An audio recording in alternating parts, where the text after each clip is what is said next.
The blitz flag is thrown.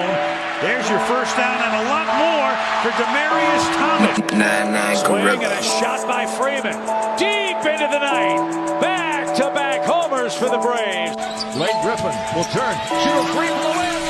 Bounce. They go. Because the Braves win. They go.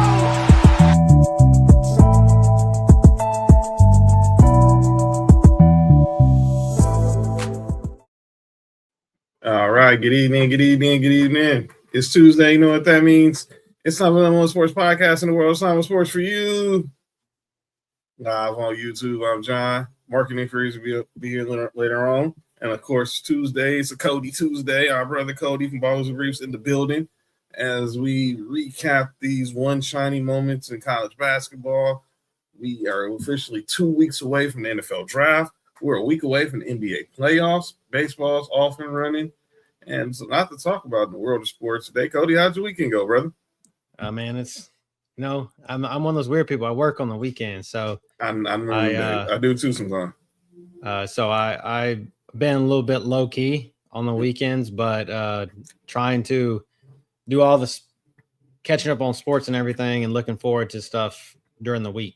So it's been a eventful. Let's just say it's been eventful since Friday. Just if anybody that watches wrestling knows, the world has been taken by storm by my man, one Patrick McAfee. So don't worry. Tomorrow night on Sports View Wrestling, we are covering that from the opening jump.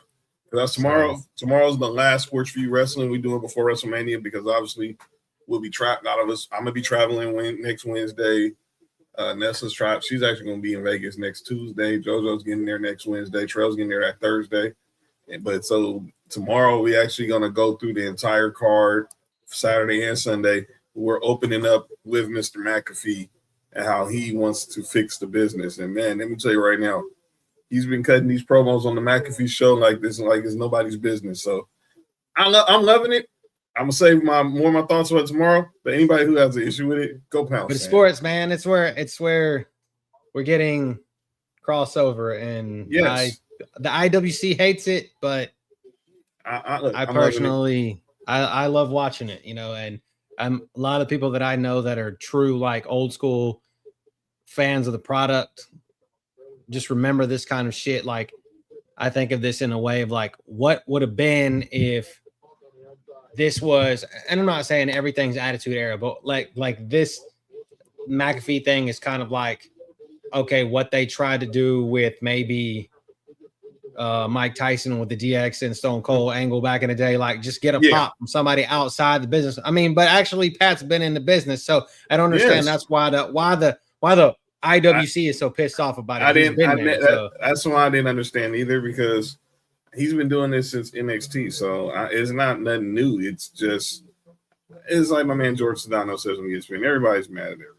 It was. That's what it was. Like, there's people mad at Lil Yachty. There was people mad at.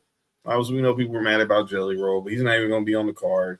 People mad about Lil Yachty being in Trick Williams, but we're going to talk about that as well. But I think we're going to see some magic in Vegas that Saturday when Cody and Randy step in the ring for the first time against each other since obviously last year Night of Champions, but obviously we know the history. But we'll talk more about that tomorrow. So y'all tune in tomorrow for Sports View Wrestling.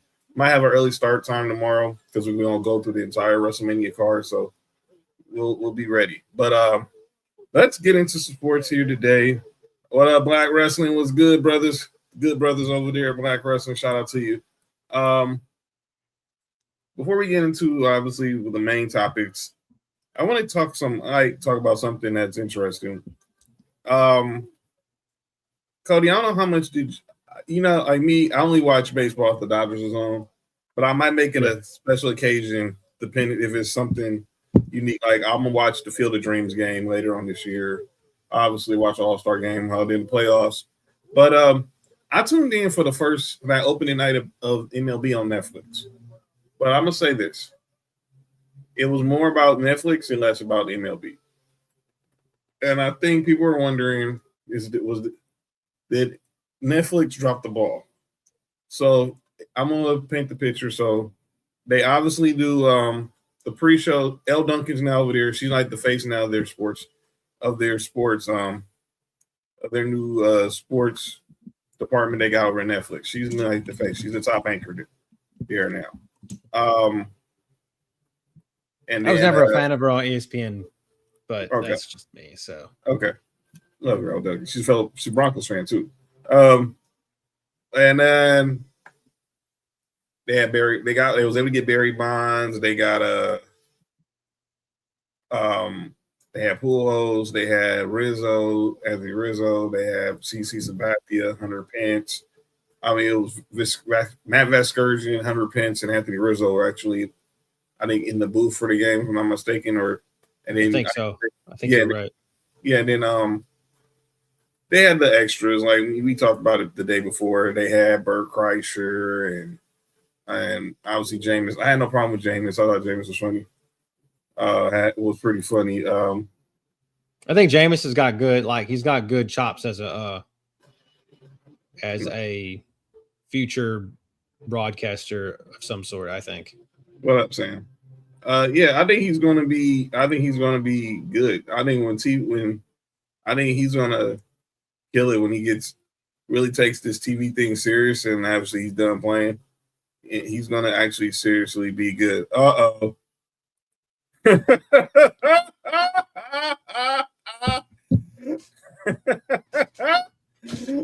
Just wait. You stay. Just don't go anywhere. Don't go nowhere. Just stay there. Stay here. Stay locked in, and you'll get what's coming to you. Okay. Right. What's your oath? So let me say this. So I'm gonna go back to what we were talking about with this MLB on Netflix. Now they're also gonna have a home run derby this year, and like I said, they're gonna have the Field of Dreams game. So there was a lot of criticism, like I said, about how they pretty much took away from the game was secondary as opposed to promoting everything on Netflix. And like you just thought, we were talking about Elle Duncan. She went on Pablo Torre's podcast and talked about it, and she got a little defensive.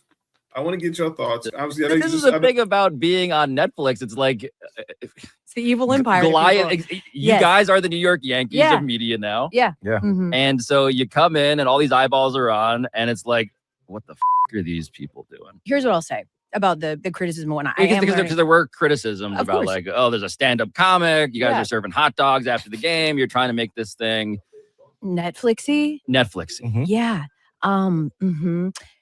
Like literally, that's what we told you from the beginning. So here's the thing, because there is feedback that's constructive, right? Constructive feedback is too many promos. Message received as the person that was reading the promos, the shark one, because it was like, Bert Kreischer out in the water. That sounds like the beginning of a shark movie. Speaking of which, as a broadcaster, whenever you have to say speaking of which, your segue was shit. And so I tried so hard to make that work. So yes, message received, like as soon as we got off air, right? The Netflix brass was like, probably too many promos, message received. Score bug, real feedback. Like it was too small, whatever. That's cool. All of that is real constructive criticism that is very fixable and will be fixed. But whenever there's criticism like that I saw of it was just so Netflix. It was not for baseball purists. Well, first of all, I come from a baseball purist mother who will watch 162 Braves games this year. She would have watched opening day if you would broadcast it on the fucking moon. All right. This was not for baseball purists. You'll watch it anywhere. This was for the baseball curious. And we told you that coming in. This is for and in fact, a lot of what Netflix is doing in the sports world is, yes, for the people that are always going to watch those sports, but also for the people that maybe tuned in to watch Love is Blind, saw the button for opening day on Netflix and thought, all right, I'll check it out. And so I just think listen, this is like going to a Mexican restaurant and then bitching that they don't have barbecue.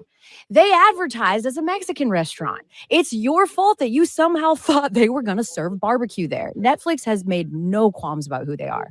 We're going to eventize these things. We're going to pull people from the Netflix universe. That's what we're going to do.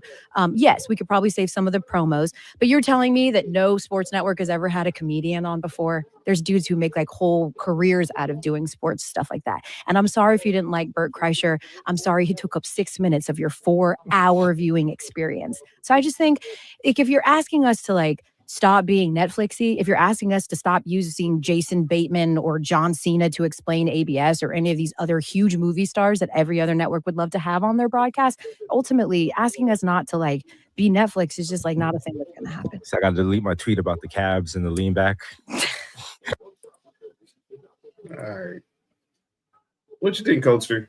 I mean, and obviously, look, we've been talking about this all year, how the streaming has been taking over sport, is really getting the sports world, because obviously we're now on like year 4 going to be on with Amazon and Thursday Night Football.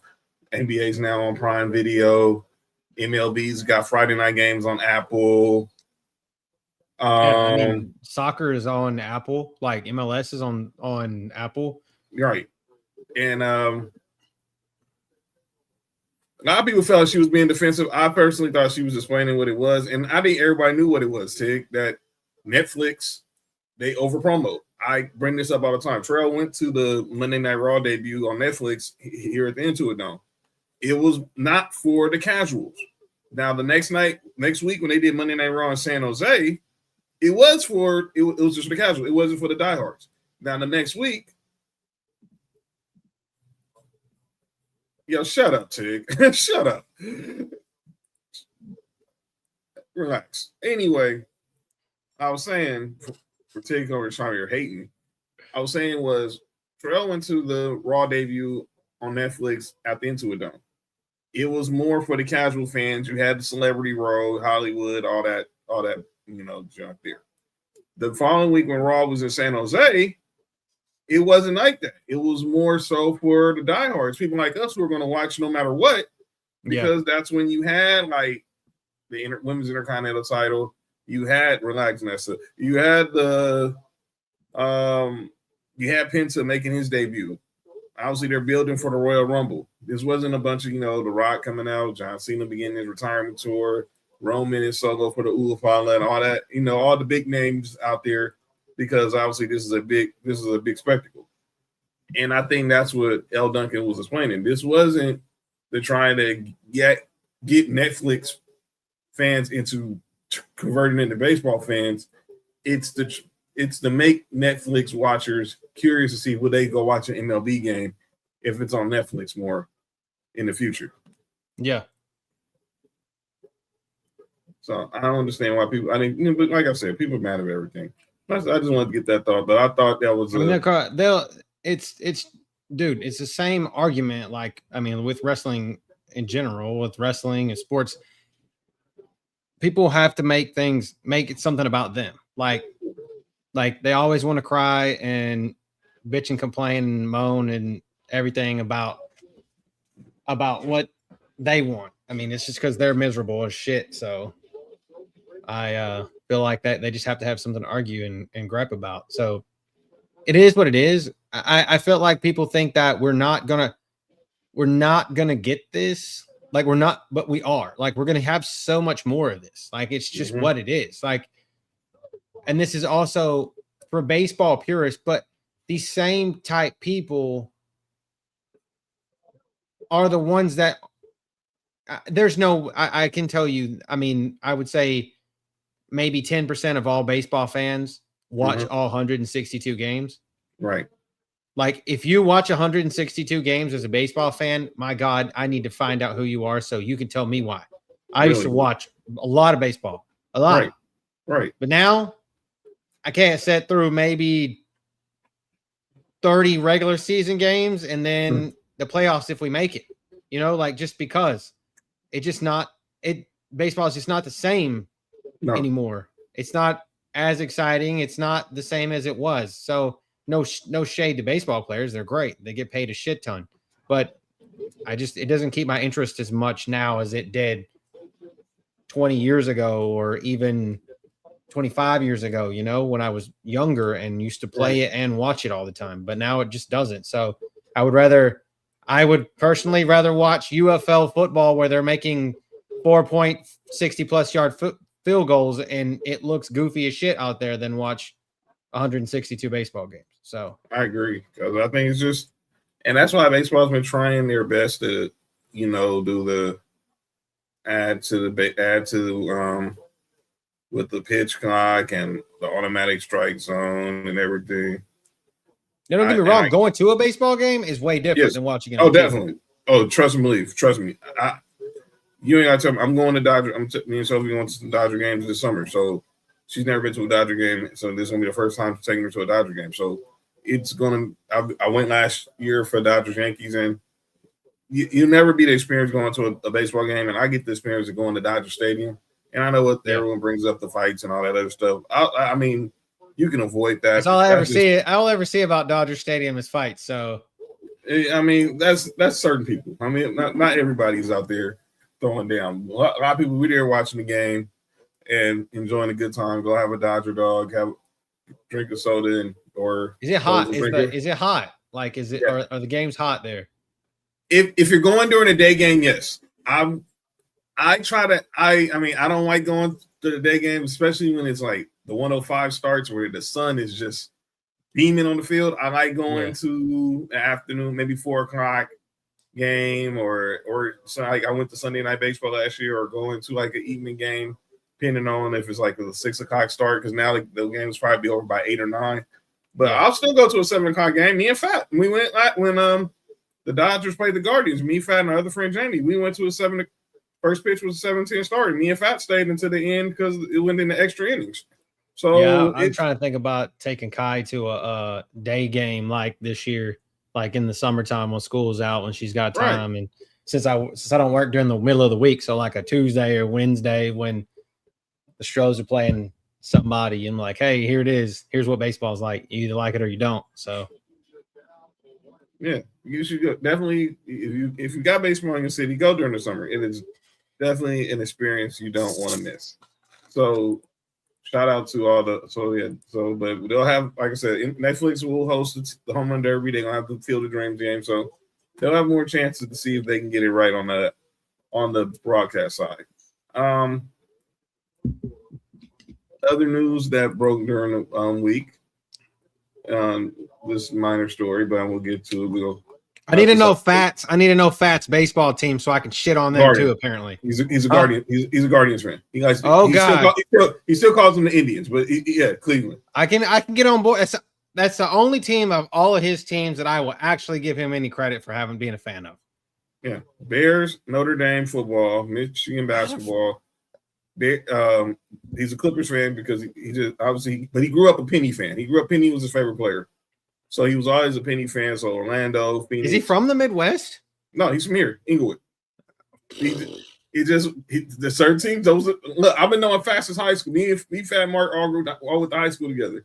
And as long as I knew him, only thing I knew was he was knew all his squad. I knew he was a Penny fan when we was in high school, but that's how we ended up meeting, because we was talking trash about the Lakers and Suns on the bus. And I didn't probably know until we got older. We was going to school together in college. Going to community college together. That's when I found out he was a Bears fan, and I mean I knew he was an Indians fan. I know he was an Indians fan because he always wore the Chief Wahoo hat. So, but he became a Clippers fan because obviously Chief Wahoo hat's one of the best looking baseball lids that's out there.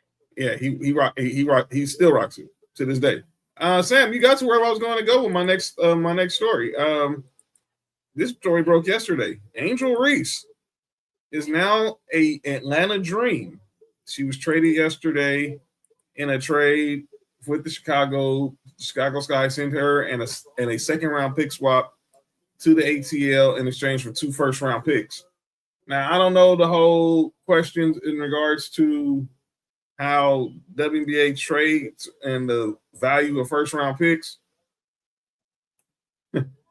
But I'm wondering, and Candace, I see you there. Was 2 first round picks a little too much for Angel Reese? Now, I definitely see you giving up 1, maybe a second. She's gonna give you a double. She's gonna be a walking double. But if you're giving up 2 1s for someone who's gonna be the glue to a championship team and not the face of the franchise, I don't know. But like I said, I don't know how much do they value draft picks in the WNBA like they do in the NBA and the NFL. I know those picks are coveted a lot, but yeah, she's not like 1A on that team, right? No, who is? Who's the number one? I mean, Griner's on that team, right? Isn't Brittany Griner on that team? But she's more like she's like more down the road. I forget the girl. She won the 3-point contest. Sabali. I think that's her name. Oh, I think she's the best player. And then, yeah, but not. She's going to come in and probably be like the third option. But she's going to give you double doubles and points and rebounds. Yeah, Ryan. Yeah, Gray. Yeah. Angel Gray and Ryan Howard are their top 2 players. That's who the top 2 players are for the tournament. Okay. So, and then she said Tahino's the 3rd scorer. So she's pretty much gonna be like the 4th or 5th option. So a lot of people say she's a female Draymond Green. That's a whole nother conversation. Oh, Alicia Gray. She went to South Carolina, right? She was like a 1st round pick, right? Yeah, Alicia Gray. She won the 3-point contest. Was it last year or the year before last? But her and Ryan Howard. Ryan Howard was the number 1 pick in the WNBA draft, if I'm not mistaken. But that's where Angel Reese in Chicago, it just didn't mesh. I know she probably wanted to be in the more flashier market when she got drafted out of LSU. She probably wanted to be in LA. I was shocked the Sparks didn't draft her, but they took Cameron Brink. Obviously, Cameron Brink was more of a more polished offensive player coming out of Stanford, but Angel Reese was a proven winner. But I was a little shocked they went that route. But I wish the best for Angel Reese as she's going into this new adventure. They said after the firing of Teresa Witherspoon, everything just went downhill from there. Barely it was her, Camila Cardozo, and they just didn't put the right team around her. That team was hot garbage. But she'll, like Candace said, her going to the ATL will be evolving. So they're a better overall team anyway, right? They had the third best record. They had the third best record in the WNBA last year. So and I'm sure like that team's probably and like I said, I don't know enough about draws, but like you think that they draw a bigger crowd in Atlanta than the Sky did in Chicago? Oh, definitely. And this is coming out, and this is crazy because the Sky they won a WNBA title like a few years ago. But yeah, they're going to definitely be she'll definitely be a bigger draw in the ATL with that culture, with that fan base than she could ever been in Chicago.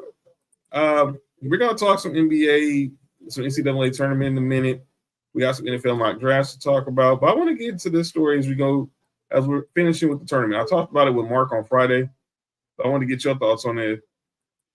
The NCAA is finalizing that they're going to expand the tournament to 76 games. I heard that. What the heck is this, Cody? 76. So we start with what? We started with 64. 64. We started with 64, right? Yeah. And then we added the first 4 at the play-in. So we added the first 4 and it got to 68. 68. Which still makes total sense. Like I'm okay with that because that gives teams that might make a Cinderella run a chance. Mm-hmm. But 76, dude, that's just okay. So that's all of the Big Ten, 3/4 of the Big East, the about 6 teams out of the SEC. Right.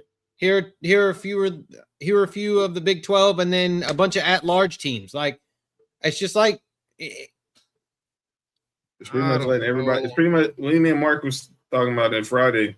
It's pretty much like basically letting everybody in the tournament without having to anybody that has a chance to beat anybody in the tournament, and then you're gonna still have a bunch of teams that are. How many teams are tournament eligible in the first place? 112 teams, probably 196, maybe 196, about 68 get in. So I'll say you want to say about 112, 120 teams probably are tournament eligible.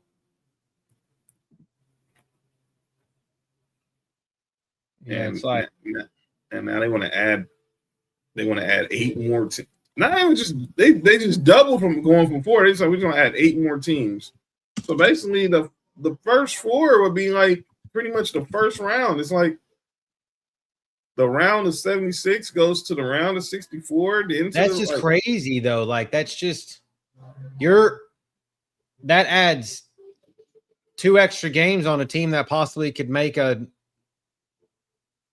I mean, momentum is a thing, but Lord have mercy. And I get After it. we just saw what Michigan did. Does momentum need anything? I think they're trying their best to try to keep mid-majors invested. Obviously, the Cinderella, because a lot of people was wondering, has NIL and the portal took out the feel of having a Cinderella in the tournament? I personally didn't think it did. Whoever's gonna, if you're good enough to get to the next round, you're good enough to get to the next round. But that's what a lot of people were feeling this year with the tournament. But this is too much. This 350 basketball teams in D1 that could theoretically make it to the tournament. No, and now you're at 76 of them. You don't need that. You don't need that. 350. Yeah, 350 plus it says. So I would just say 350 easy. That 361 schools actually full of 31 division that could go into the tournament. Yeah. That makes zero sense.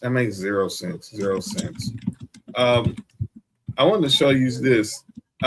Me and Mark had this interesting debate, and he's been walking a little bit, and it will get 21%. Let's just say this. That's a 21%. 21% of the teams in college basketball are eligible for that tournament. Nope. No. That's too many. No can do. I'm sorry. That's an abomination. So I want to ask you this. So me and Mark had this little fun with the crowd. And this is something we can be doing. We might be discussing in the future. If you get my drift, Cody. And I saw this on Twitter, and it asked which one of these eras would win. And look, the silent generation. Me and Mark was like, "You're not. How are you stopping that guy right there? And how are you stopping that guy right there?" I don't care who anybody on this team's having. Kobe's my favorite player, but I still am trying to figure out how are you stopping Kareem, Abdul, Jabbar, Lou, Alcindor, whatever you want to call him at the time, and Will. There's no chance. None. I like the baby boomer scene with Barkley and Olajuwon, Magic, MJ, Bird, of course the Gen X scene. I lived it.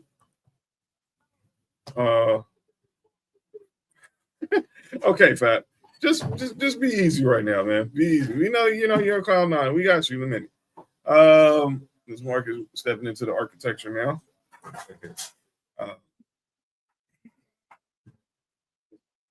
But I wanted to get your thoughts. Me and Mark clearly said the silent generation team was the winning team. What you think? What you think, Cody? Well, I mean, like you said, who's going to stop the 3 big men there?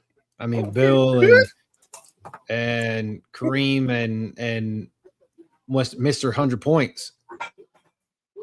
Only thing I could think of is that Shaq and Timmy D are going to have to D them up. Shaq's going to just have to bully them. But I don't know, man. That's kind of you're going to have to pick up the weak link there, which in this case has got to be Jerry West. Are we sure it's not Bill Russell? Offensively, it's Bill Russell. Oh, okay. Oh, I'm just saying. Okay, Bill Russell being offensively, but you got what? How would you even man that team on the floor? As the 5. You put Kareem at the 3. No, you put Kareem at the 5. You put Kareem at the 5. Who played 3? He's the most athletic one out of the big. You put Kareem at the 5. You put Bill Russell at the 4. You put Will at the 3. Jerry West at the 2, and Oscar Robertson is running point. So you're saying Wilt was more athletic than Kareem? Yes. Shoot better. Oh, definitely. And he can keep up with it. I mean, you got to think that's a world-class athlete, not just basketball. He played volleyball. He did. That's right. Yeah. He did track. I just think of Kareem as a martial artist and whooping Bruce Lee's ass too. So that's what I'm saying. He's got moves. So I was just thinking that he's definitely up there. They're definitely the best 2 athletes on that team, and it's not even close. But the Gen X team is nice. I mean, literally that Timmy D. You put KG at the 3. KG's automatically the 3 there. Timmy D's the 4. Shaq's the 5. Who you put? Obviously, man. I don't know if I would move Kobe down to the guards like the 1. And let AI just play his true 2 spot. Kobe could play the 1. That's what I was saying. Like Kobe played the 1 and keep AI at the 2. Hey, Tig, relax. Pretty good. Will scored 100 in the same arena. Magic caught 8. Come on now. Come on, Tig. Hey, Tig, even if you don't believe 100, you still average 50. Average 50. And 25 rebounds. Average 50. Okay, and 25 rebounds. Are we playing with a 3-point line or without 3-point line here?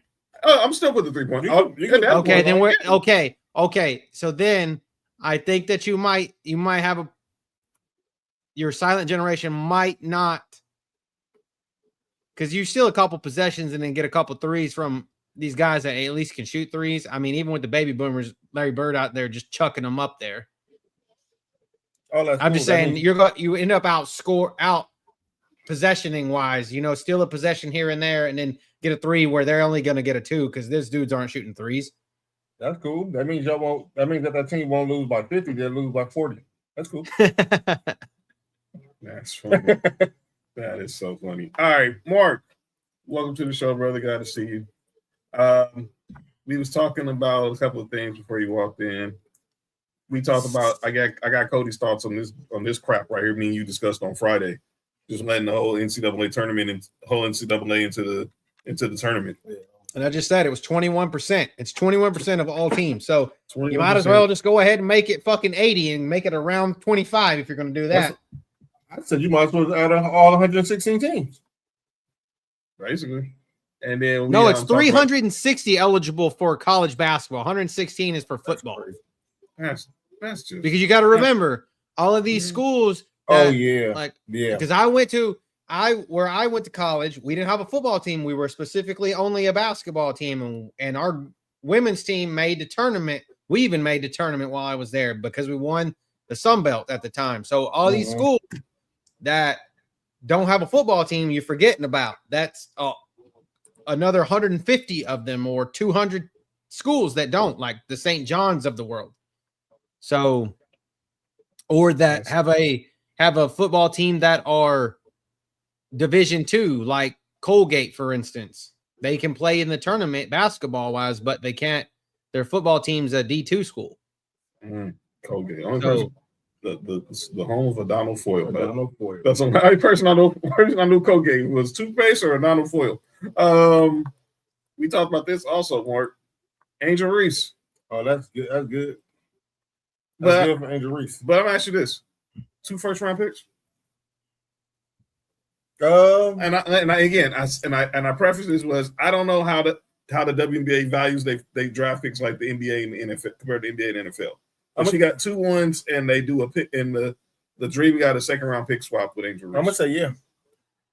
If you a team dog and you know that this team can Angel Reese can help you get you over that hump to put you in a championship contender, so you got to do it.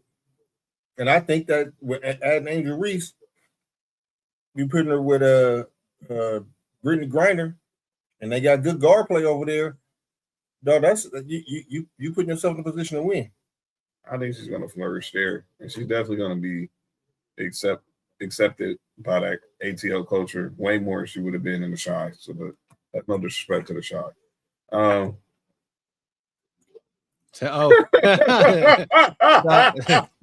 That's right, Tig, but that's hilarious. All right, now here you go, Tig. Just so you know. Hey, send that to McAfee. He's gonna need that. He's gonna need one of them next week when he's in Vegas. Sam, what up with it? What up, Sam? Let's get to some more stories. All right, now let's go ahead and get into y'all want to go NBA or I want to go get the college stuff out the way? College stuff because somebody's waiting on the apology. Oh yeah, he's here. All right, so let's go. All right, let's talk some college basketball. Congratulations. I'll be right back. Yeah. All right. Yeah, we got. Yeah, Cody has something in store for the show. But yeah, let's go ahead, Mark. We have a new women's college basketball champion. The UCLA Lady Bruins get their first national title in school history. Lauren Betts was the most outstanding player. Corey Close, longest coach to have the wait till she get her first national title, waiting 15 years as the coach of UCLA. And now, obviously, coming based off what happened last year with them getting rolled by UConn in the Final Four, they came back together. They brought a team. They brought some players out of the portal. And now they are national champions. And I'm going to say this. We picked Friday, me and you picked UCLA to beat South Carolina. But I didn't see that. I wasn't expecting that. And I'm not saying, I'm not going to act like I'm a women's college basketball expert, but I know coming off what I saw from South Carolina Friday, I knew they would lose, but I thought it would have been more of a tougher contest. But then UCLA just looked it. It was a bigger team. I was surprised too, but then I went back and looked at the last time UCLA played South Carolina, which was at the beginning of the previous season, not this season before. Not this season, but season before. They blew South Carolina out that game too. Small world. Yeah. So again, we picked UCLA, man. Congratulations to the Lady Bruins, man. I hope y'all got A-clap that night. You know what I'm saying? By the way, they're at the Lakers game tonight. They're going to be honored in the first quarter. They're trying to get A-clap at the Lakers game? Yo, you good?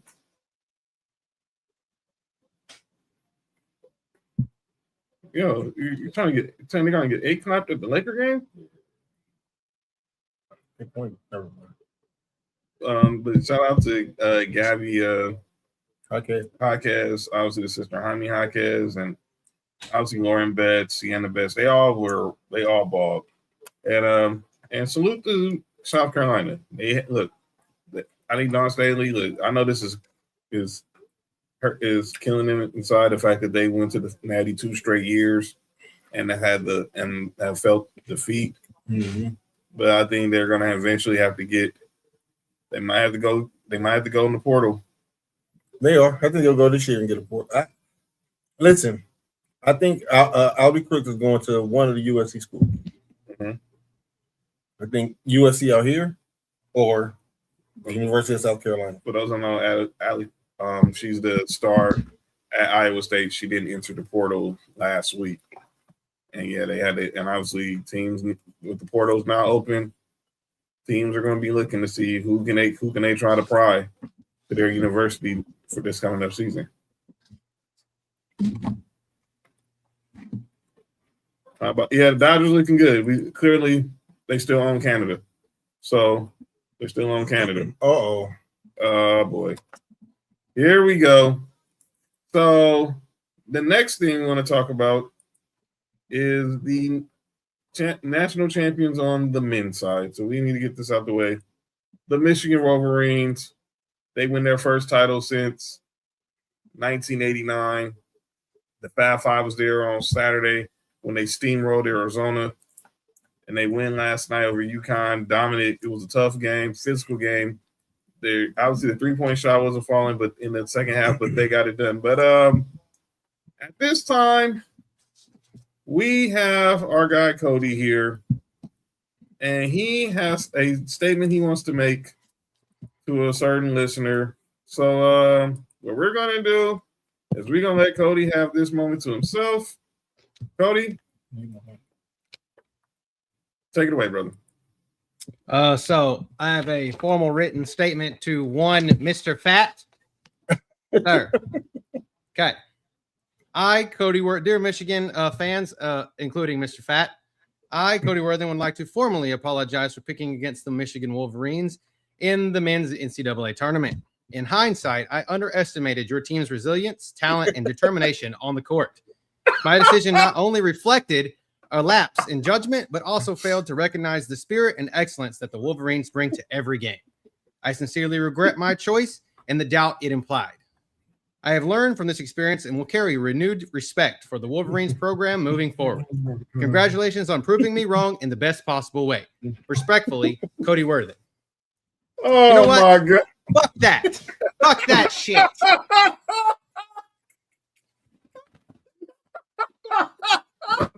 that. You know what? I ain't apologizing for shit. You think you pulled off that win without me? If it wasn't for me calling your damn Wolverines out and saying that they were the only #1 seed that wouldn't make it this far, you wouldn't have won shit. So you guys know it. You know it. Everybody knows it. It's me. I was the reason you won, so I should be the champ. I'm the champ. I'm still the winner, and you suck. Oh, my. StreamYard, please, please, please. Oh, no, man. Fat. Oh, man. If I know Fat right now, he in tears right now. Oh, no, that's funny. That was good. Rock, Cody, man. Man, that was funny, man. Man, Sorry. That was dope. About that all day. If it wasn't for me, Michigan would have never won. Oh man, but then he came, Cody. Then he came with the gunshots at the end. Oh man, the tears. Wrote the whole statement and everything, and then got all the way done with it and was like, nope. I'm saving the business. I'm saving the business. Oh man, thank you. Shout out to Cody McAfee in the building. I'm saying. I hope StreamYard. Oh please, StreamYard, y'all. Oh man. If not, I will. If not, I can clip it on. We can clip it off of YouTube, and then we can just put it in. All right, man. So after that, Forgot I had the black hat on instead of. After the hilarious. All right, but yeah. But speaking of champions, let's get back. Let's get back to. Oh man, that's hilarious. That was great. Again, congratulations to the Michigan Wolverines. Yes, they are your national champions. Yeah, for real, Pat. Like, no shade. I just overlooked them for real. Like, I didn't trust them at all, and it blew up in my face. I will be the first man to say that shit. Also, what came from this game was coaching really matters in college basketball. Yeah, we seen Elliot Cadeau as the North Carolina point guard. When he was there, he couldn't shoot. He was a turnover machine. And now he was the most outstanding player in this tournament. So shout out to him, man. All right. Yes. But the thing is like, isn't this team? We expect these dudes are NBA bound, right? I think the only one that might be leaving is Yaxel. Oh, Fat, be quiet, man. But oh man, Yaxel's probably take your victory lap. Take your victory lap. Okay, Fat. No, he had one day. I'm just gonna say this. One more heel remark, and I'll stop until football season. No, get it in now, because you're not gonna win a Super Bowl, and you're not gonna win a Natty. Oh boy. That's the one where I don't want to be around Fat. This was wild. But if Notre Dame or the Bears ever won, I'm not talking to this dude for like a month. I might not go talk to this dude until we go to Vegas, because I ain't gonna want to hear it. But speaking of coaching and coaching matters, there was some coaching news in the world of college basketball, and it pertains to. And me and Mark have a vested interest in this news. Michael Malone, the former coach of the NBA champion coach of the Denver Nuggets, is now going to be the head coach of me and Mark's North Carolina Tar Heels. Drew Timmy playing point guard? I mean, we have no LeBron, no Luka, no Austin Reeves, no Marcus Smart. Who else we going to have? I mean, we had nobody. It's pretty much DeAndre Ayton, Luke Kennard, Jake LaRavia in the G League right now. You better go get Magic. All right, John, go ahead. But yeah, I hate that dude too. But yeah, Michael Malone. Who would be worse if Fat? Nah, I can't. No, Ted, don't do that, man.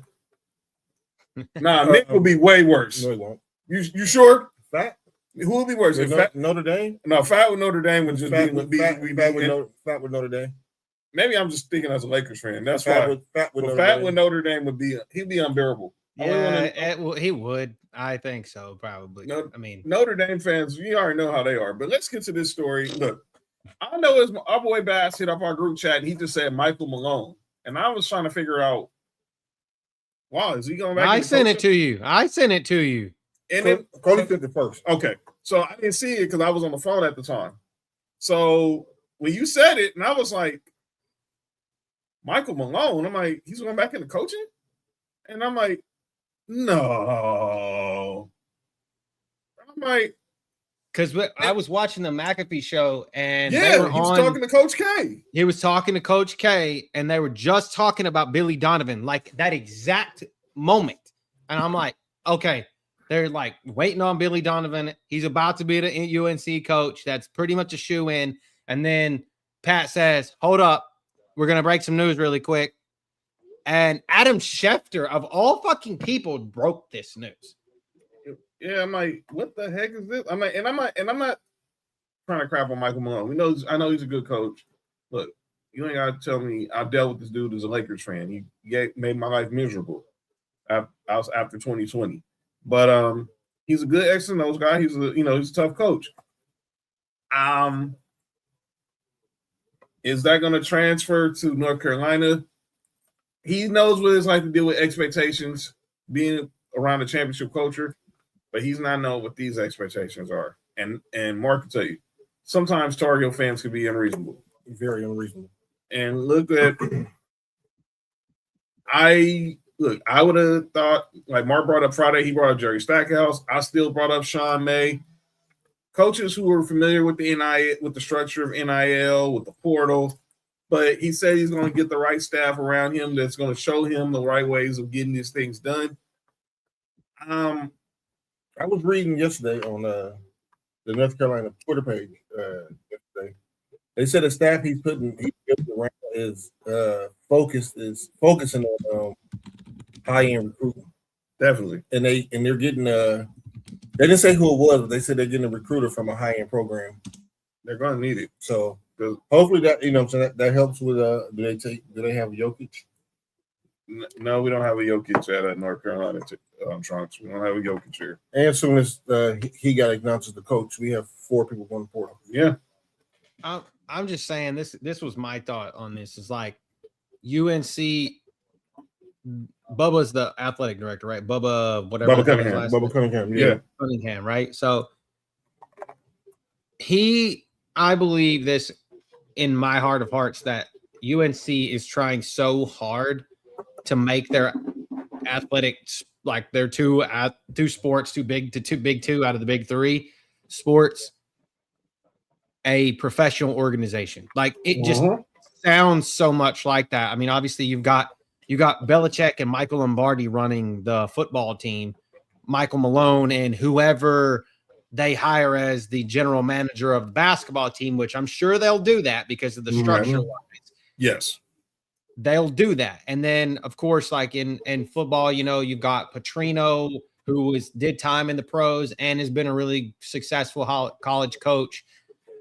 I really feel like that's kind of what they're going to do. I would say both sports are going to do that kind of same thing and make this a professional organization and try to teach these kids, and I say kids because that's what they are, these kids how to be pros. Literally, they may not. UNC football is further away from winning. I would say further away from winning a championship than the basketball team. I just feel like the basketball team just kind of starts higher, but like it teaches them to be a pro. And I feel like that's kind of what this program wants them to do. And I feel like bringing Michael Malone in, okay, you've been a championship winning coach. You've been around the NBA for a long time. What does it take for these guys who can essentially come in here at 18 years old, 17 years old, and leave at 19 and go to the pros? They're like, yeah. So what is it going to take? You have 1 year to make them what you wanted on your basketball team, right, in Denver.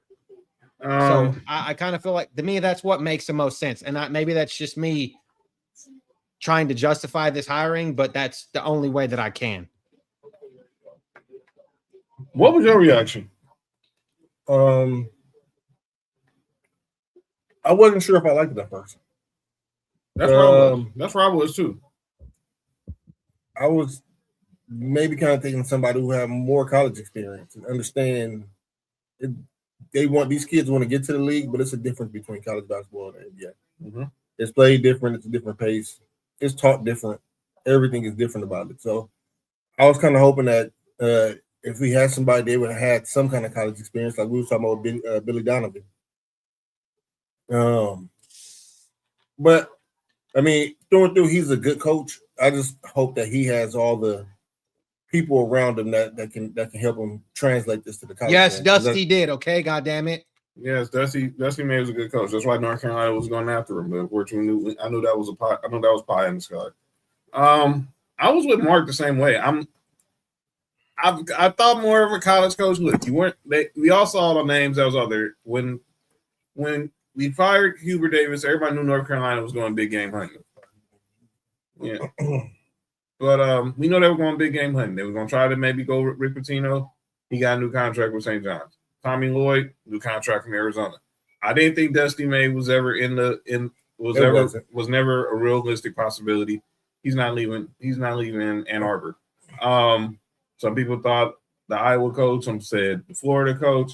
I said the whole time, Billy Donovan is sitting right there. The Bulls ended up that same day blowing out their whole front office. GM gone. VP of basketball operations gone. What up, JoJo? Only person there left is Billy Donovan. Hey, JoJo. Only person left there is Billy Donovan. What was the rush? I get it because of the portal. But if you knew there could have been, I don't know who Bubba Cunningham was. How did they come to the conclusion with Michael Malone? And again, What's up, Bella? What up, Bella? I'm down to give him the benefit of the doubt because I know what a good coach he is. I would have preferred someone with a little more college experience. Michael Malone hasn't coached college basketball in 25 years. He was an assistant, I think, he said it was an assistant at the University of Manhattan. But this is a totally different world from University of Manhattan. This is Chapel Hill. And what he was saying in his press conference, I was listening today while I was on my way from picking up Sophie from the Y. A lot of the former players, I don't know which former players exactly was in his office, we're saying, things at UNC have not felt like the same. So pretty much, I'll put it like this. I know that's code for it. Things weren't the same, hadn't been the same since Roy Williams retired. It won't be. It's not going to be. It was never going to be. It will never will be. It was the same when Dean Smith retired. As North Carolina fans, we have to stop comparing whoever it is to Roy Williams. Or Dean Smith. Well, I'm not going to even go Dean Smith. I know, but but somebody's going to go there. But you're right. But we have to stop comparing what Roy Williams did to whoever we hire. That's always going to be a recipe for failure. It's the same argument I would think like that Alabama fans need to do with Kalen DeBoer and Saban.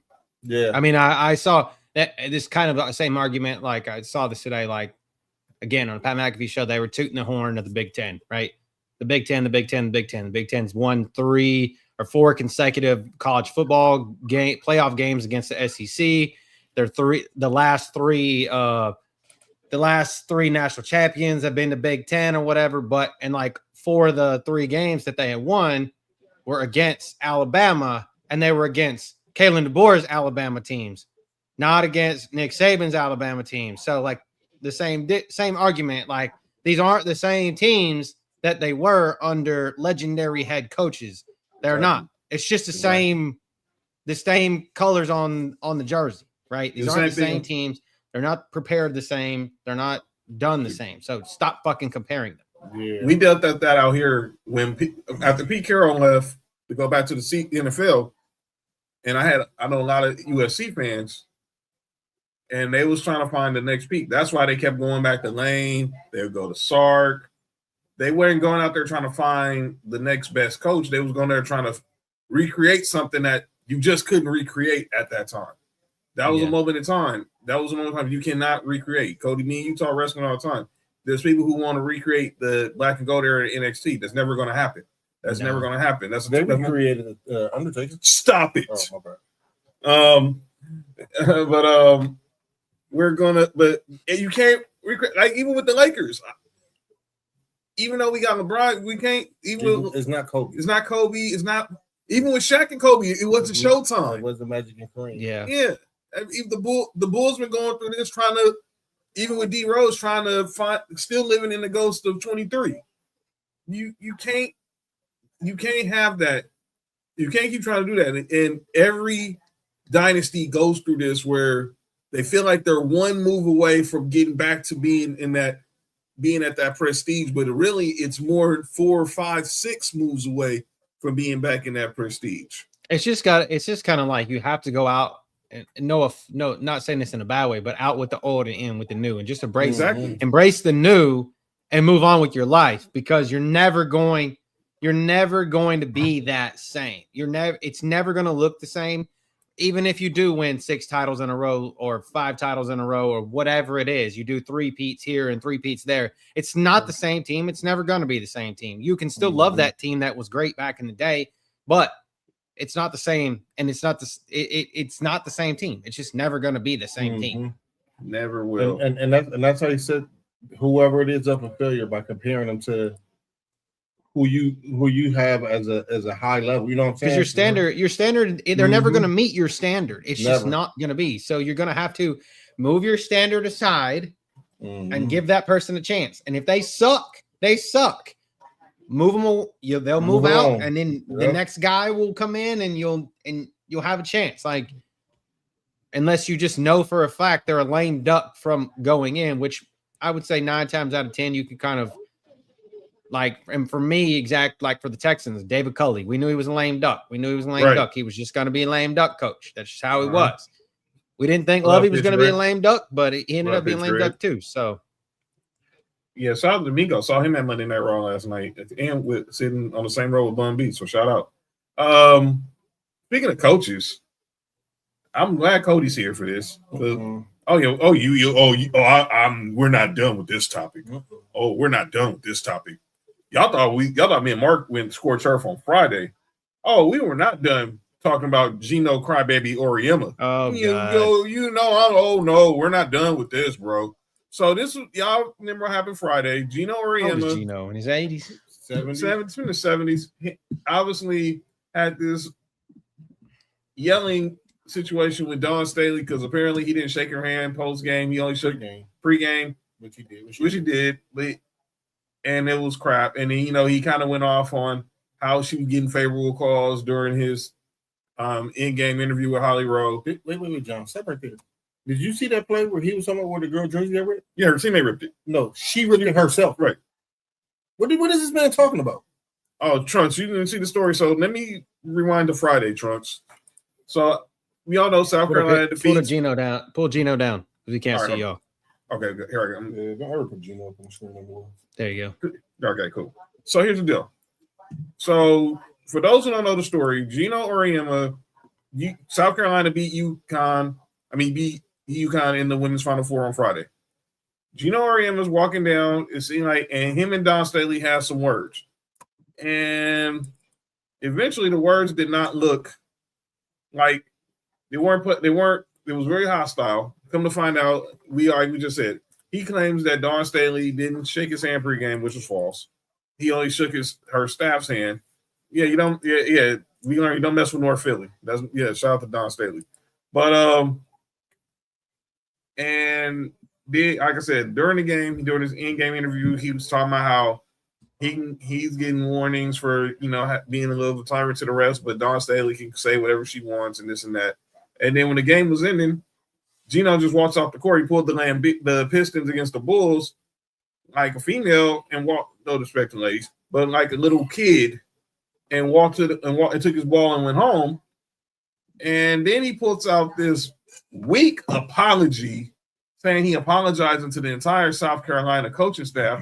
No, Geno, you didn't offend the entire South Carolina coaching staff. You offended Dawn Staley. You didn't get into it with any of her assistant coaches. You got into it with her, and you tried to undermine her. And she had to keep answering questions about this because of your weak statement. The fact she's saying that she's getting 800 calls and texts about what Geno said and this and that. And I got to give Dawn Staley credit, because after South Carolina took that beat down, she kept the main thing. This is supposed to be about UCLA right now. They're the champs. We lost. I'm not trying to talk about Geno. Now her and Geno did have some exchange. I ain't showing those statements. We know who was in the wrong. Y'all saw it with your own two eyes. We saw who was in the wrong. And this ain't no surprise when it comes to this man. Trunks. And John, I don't know if you heard this, but I was watching an interview with what's her name? That be doing the women's games. She was Andrea Carter. Oh, Janae, and I don't know if she was talking to Candace Parker or they were watching Candace Parker have another interview. But what Janae was saying was the way Don Staley is building up South Carolina program is built up like Tennessee, how Pat Summitt had Tennessee. Yes.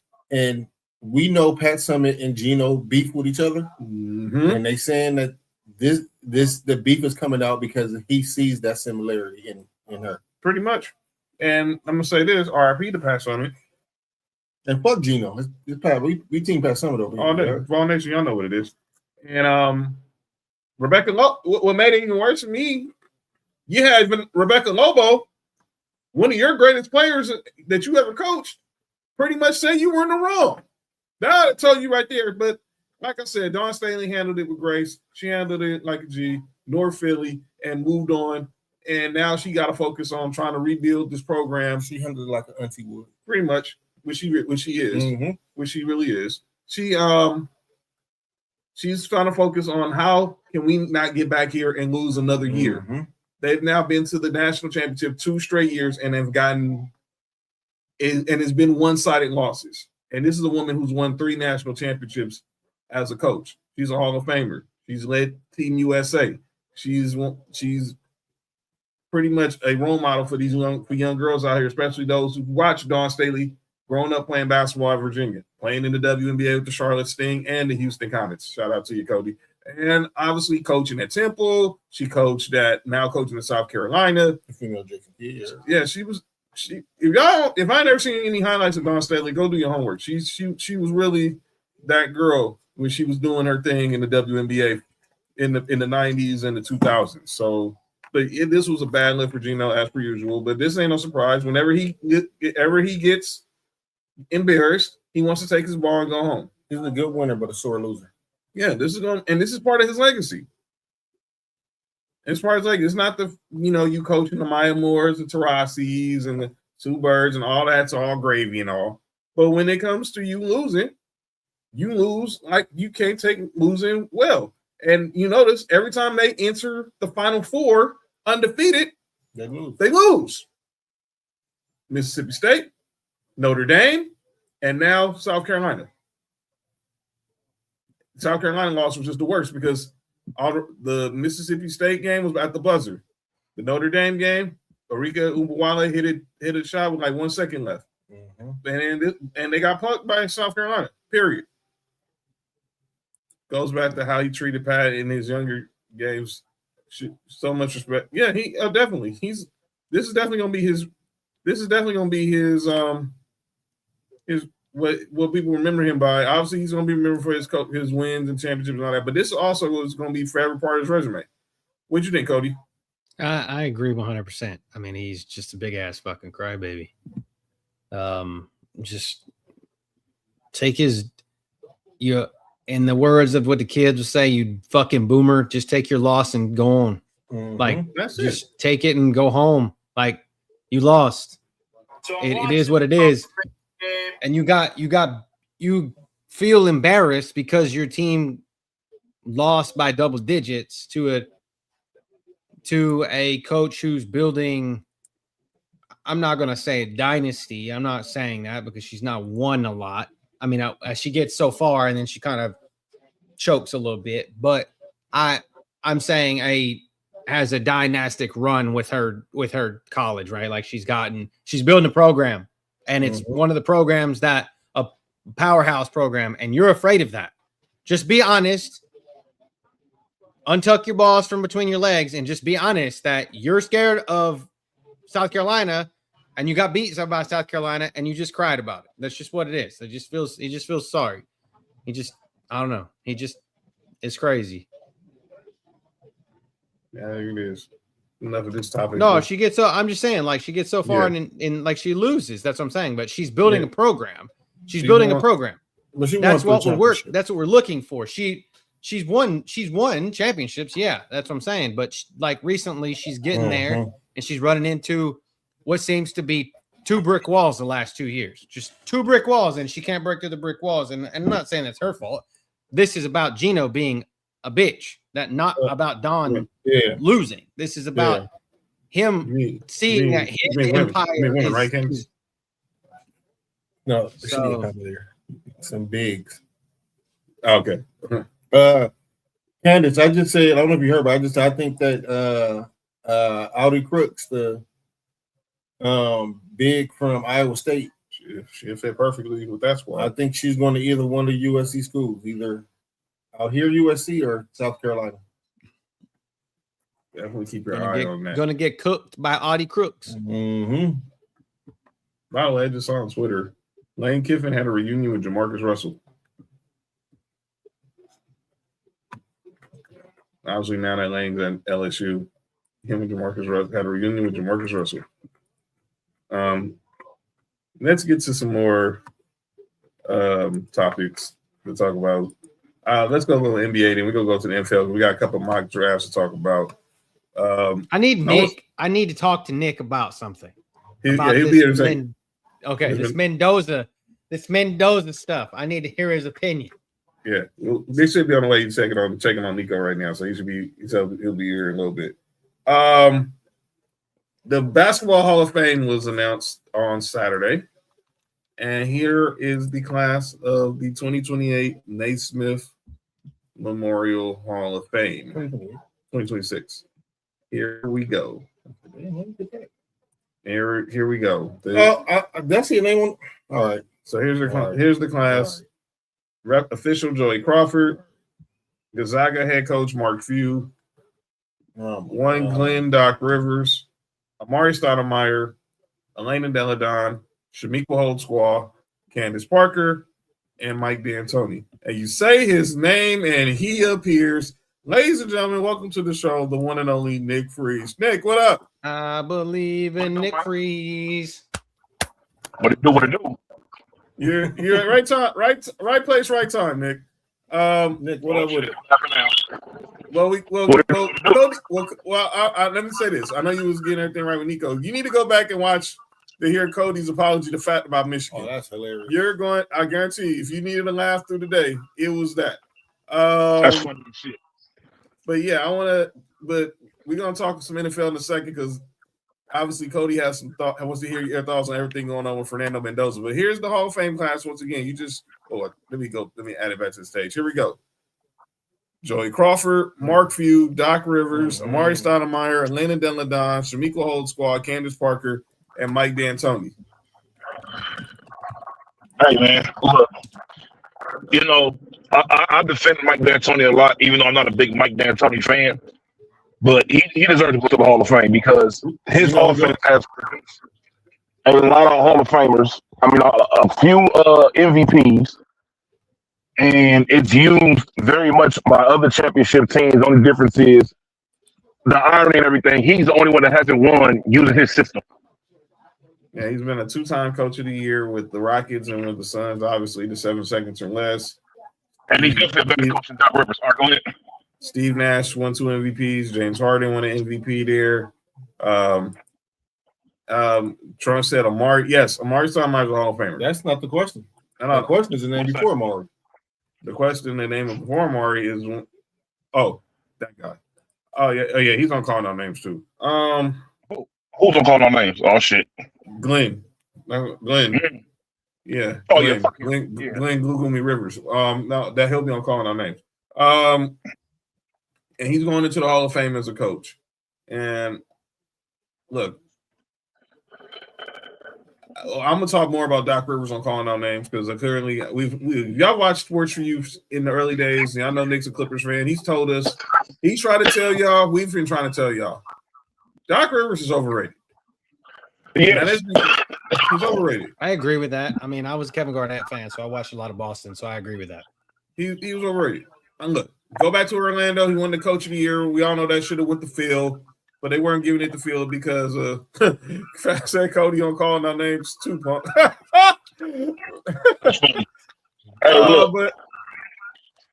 look, the whole thing with Glenn Rivers is I understand in Orlando that team wasn't expected to like do anything like absolutely at all, and they extremely overachieved. Mm-hmm. So I can understand that. Like you said, that should have been Phil's award, but you know the greats never get the amount of awards they deserve because there's no way in the world that Michael Jordan should only have what he has 5 or 6 MVPs.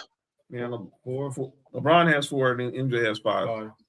There's no way either one of them should have that low of amount when they were that good for as long as they were. That makes absolutely no sense. And there's no way Shaq should only have 1. There's no way Kobe should only have 1. It's crazy. The only one who only got multiple out of that era was Tim Duncan. I mean, Steve Nash, but Tim Duncan was I don't like the dogs who like deserved it. He was the only one that was able to get multiples. The first one was Jason Kidd for sure. I'm not even going to. The 01, 02, that was Jason Kidd. Tim Duncan won it at 03 though. He won it at 03. But the year before, I was J Kidd. I don't think Amari is an automatic HOF. That was. Let me say this. We had this top. This has been a discussion, but like Nick said, if you go there and you know how much I love the guy, go look at Amari's stats and go look at his accolades and go look at Pau Gasol. It's the same as Pau Gasol. Amari Stoudemire and Pau Gasol have the same NBA career minus championships. Minus playing with Kobe. Amari has more All-NBAs and I think more All-Star appearances. I think the same. 6 All-Stars. I think Amari got 5 All-NBAs. Pau got 4. Both were rookie of the years. Mm-hmm. But just like Amari got 2 rings. I mean, Pau got 2 rings. Amari don't. But like this, if you go based off coming out of the better player, we all knew the better player, even when healthy, was Amari Stoudemire. It wasn't even close. And I love Pau, but Amari Stoudemire. Yeah. Amari Stoudemire. Tim Duncan said no question about MVPs. I am questioning because the first one he didn't deserve, Fat. That was Jason Kidd. I'm gonna say it. I didn't say he even deserved the second one, but the first one for sure should have went to Jason Kidd. But I'll leave that alone. That's what Shaq said. Shaq said that was the year when we played. Whatever year we played that week, whatever year the Nets played the Lakers, that was 02. Yeah, he said I'm playing a real MVP in the finals. They are identical fucking players. I did not know that in a roundabout. I mean, I watched Amari a lot when he was with Phoenix, right? But they were fucking identical players. Like I'm looking at their regular season, they were 14-14 against one another. Amari is 6-4. He's 6-4 against Pau Gasol in the playoffs, and basically it's just 400 games difference. That's a lot of that. And a lot of that was because Stat was injured a lot. That was them. Yeah. Look, even when he went to the Knicks, his knees were already shot when he went to the Knicks. Went to the Knicks. And his eyes were getting bad too. You know, like that's when he started wearing shit.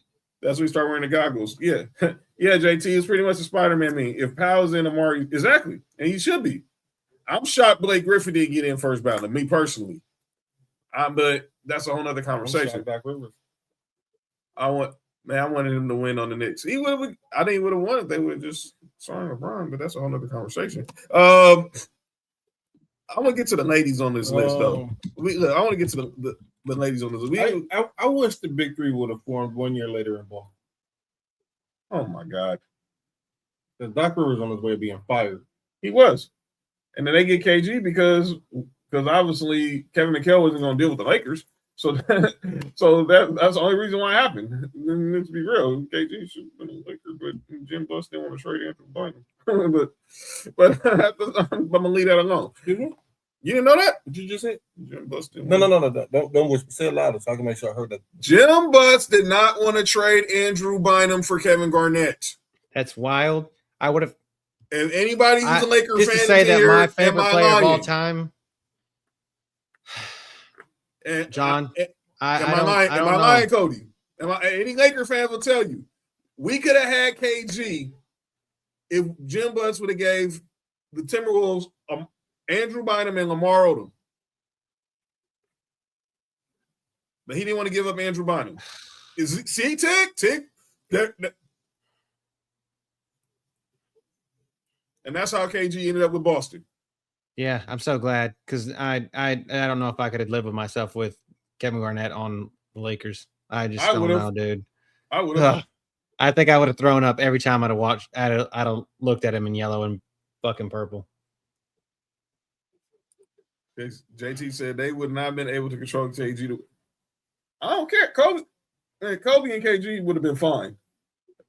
Kobe and KG would have been fine. I mean, we got to deal with KG and Paul Pierce talking forever for the last almost 2 decades. I think we can handle KG and Kobe would have been just okay. I just vomited as much when KG went to Brooklyn. So, yeah. Talking about highway robbery. That trade was highway robbery. What? The Boston-Brooklyn trade when KG and Paul Pierce ended up in just move on, dog. Ended up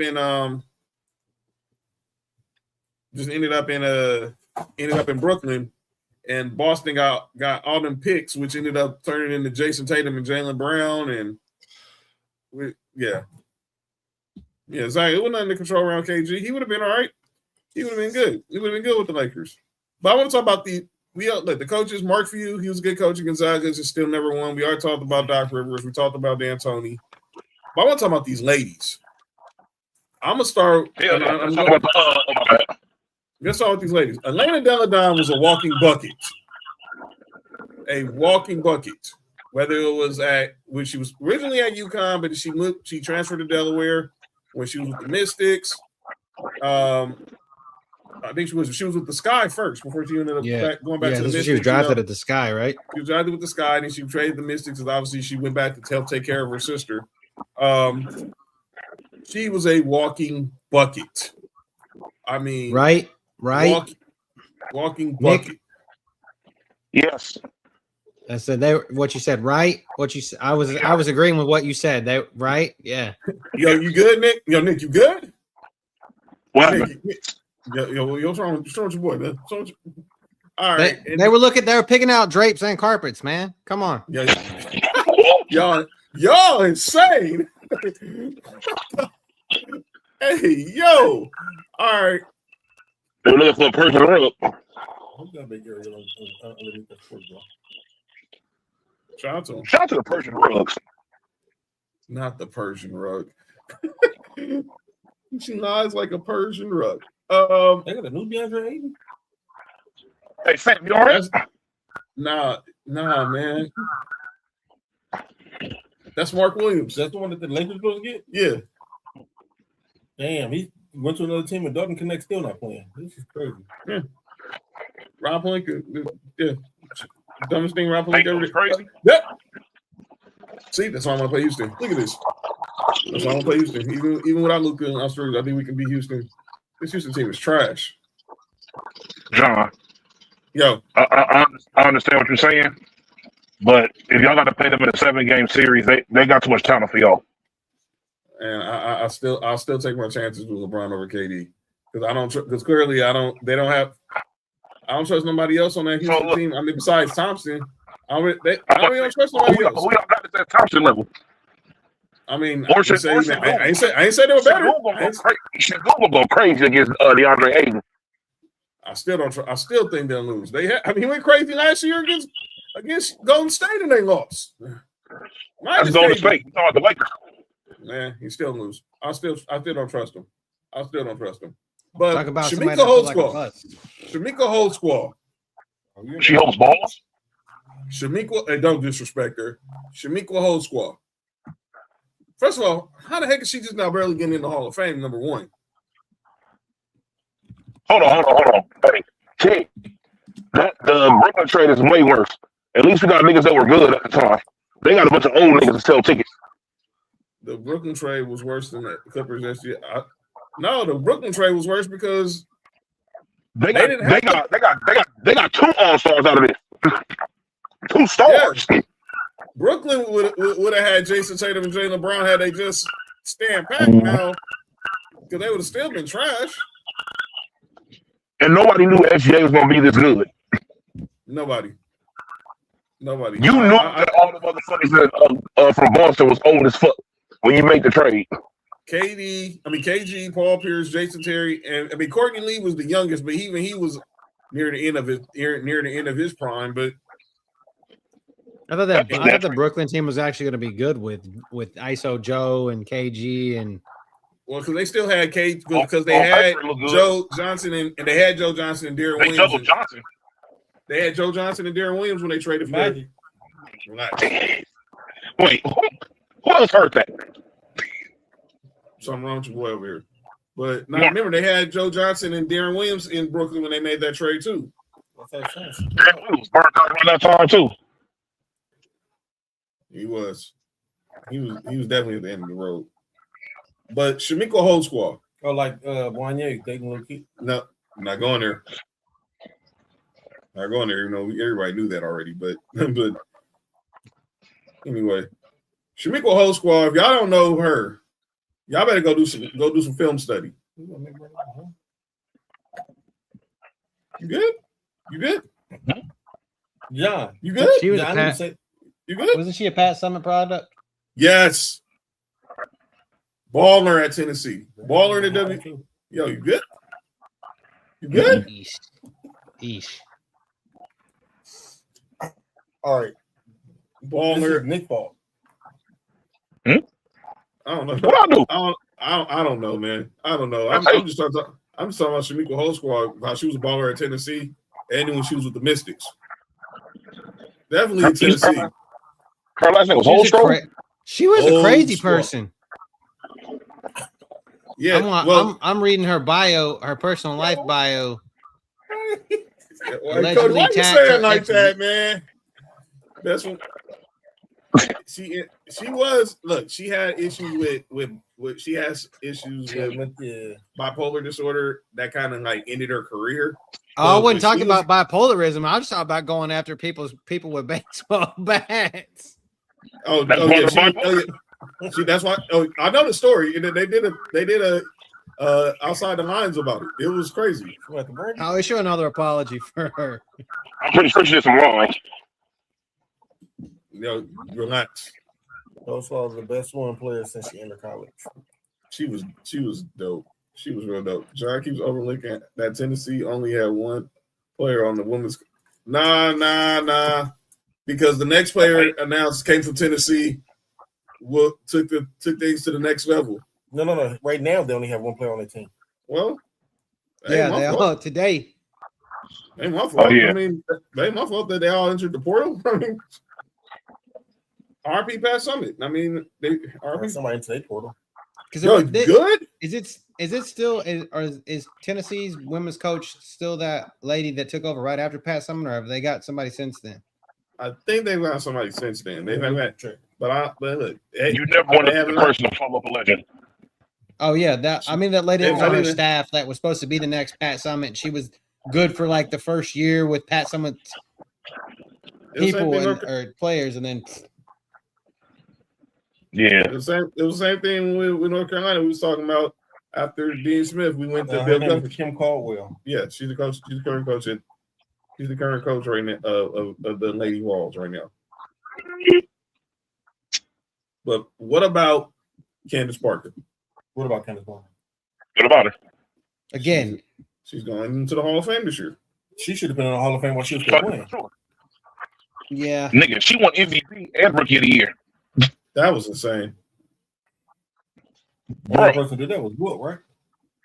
I can remember. Well, as far as I can remember.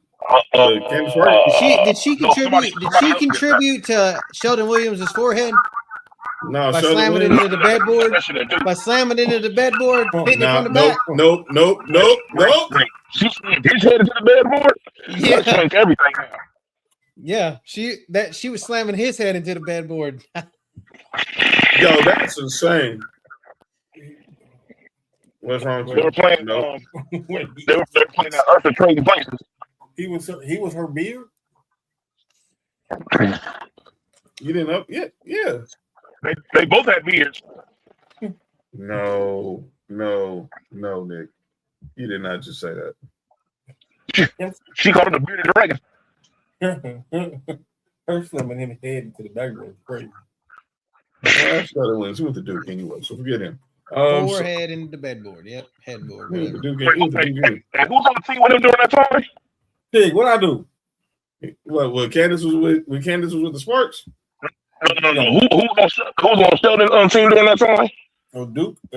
Who cares? I think that was 05. That was like 05. Like, hey man, don't disrespect. Hey man, don't disrespect Psycho T like that. My bad. That was an unfair joke. Yeah, man, don't do that, man. One of the few white players in North Carolina that went to that didn't go to Duke. Yeah, I think he was there in like 05, like 2000 era, I think. Oh, I can't remember. He was on the Lake. He was on the Celtics. He was drafted in 06. Sheldon was. He was on. He was on the teams with JJ Redick. Mm. He was on the JJ Redick teams. Yeah. But congratulations to all those. Yeah. Well, let somebody tell you he's the greatest player. He was one of the 5 greatest careers in college basketball. Did you knock something over? Hold on, Dan, right back. JJ was a hooper in college. I'm not gonna knock that. I'm not knocking that. Well, was he one of the 5 greatest players? He had one of the 5 greatest careers in college basketball? He won Player of the Year twice. Yeah, but is that better? That's top 5? I'm just saying he had Player of the Year twice, right? Yeah. 2 or 3 times. Yeah, look it up. I think it was 2. I think he won it his junior year and his senior year. How many championships they won? 1? Duke? Did he win a championship when he was there? 03. Because Syracuse won in 03. Yeah, UConn won in 04. We won in 05. Florida won in 06. No, he didn't win again. Yeah, never won one. He was there 4 years. Yeah. He was there 4 years. He was there 4 years. He won 2 Player of the Years. He was first team All-American all 4 years, right? Man, look, JJ Redick was a baller, man, but I don't know if I'm saying if he was on the top 5. No, it was first team All-American twice. Twice? Yeah. Player of the Year once. ACC Player of the Year twice. Yeah.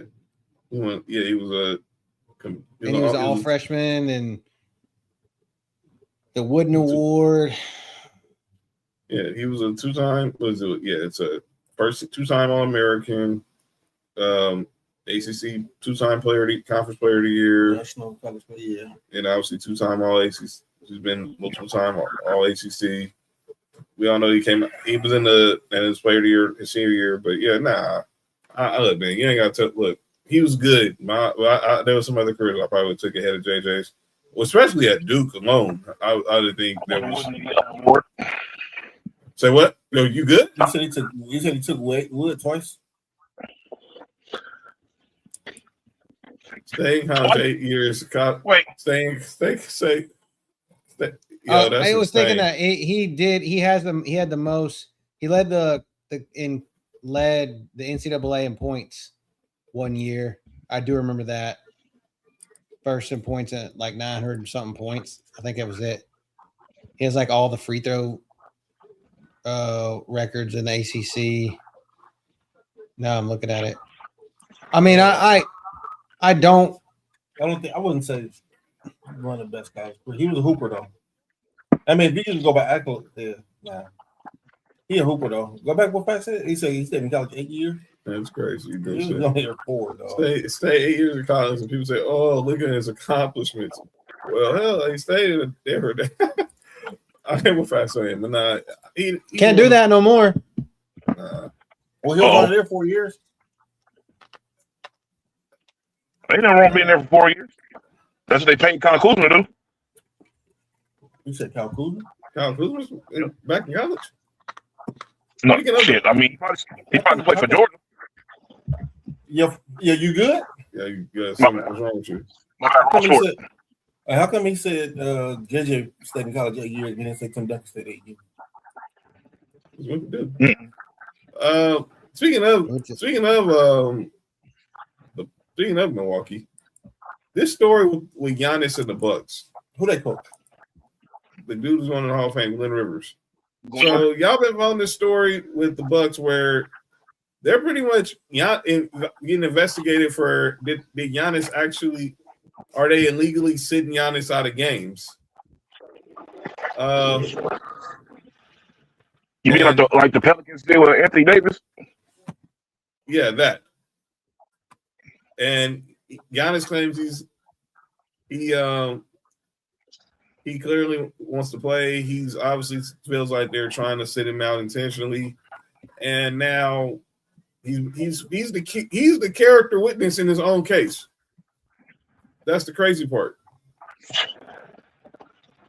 And obviously, it talks about how fractured this whole situation is with the Bucks. And I'm saying it from the moment this happened. Giannis needed to go ahead and be the bad guy. He didn't want to be the bad guy because he wants to be out of Milwaukee, but he doesn't want to come out and say it.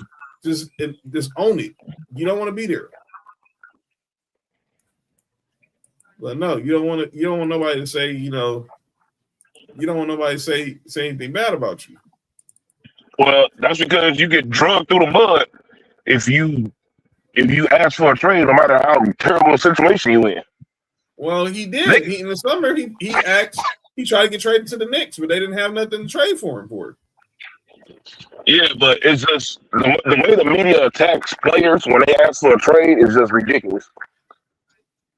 Like, and some people don't feel like dealing with that, especially somebody who, like, for example, somebody like Giannis who really hasn't done anything bad. Like, he's a likable player, he's a likable guy, and stuff like that. And he gets unnecessarily drugged through the mud because he was getting himself out of a better situation when, in all actuality, he owes he owes them nothing. He's won MVPs there. He brought them a championship. He brought them back to relevancy, everything. His number's going to be retired there, even though he never had that number in the first place. So it's like, what more can I do for you, especially in a situation where we're basically going through a rebuild and I'm in my prime. Well, I can still go somewhere and very much be the best player on the championship team. Very easily still be the best player on the championship team somewhere else. My status as a player is being brought down because of this team. He should have never came back. The Braves and Angels are fighting right now. Are you throwing hands? Mm-hmm. Oh, wow.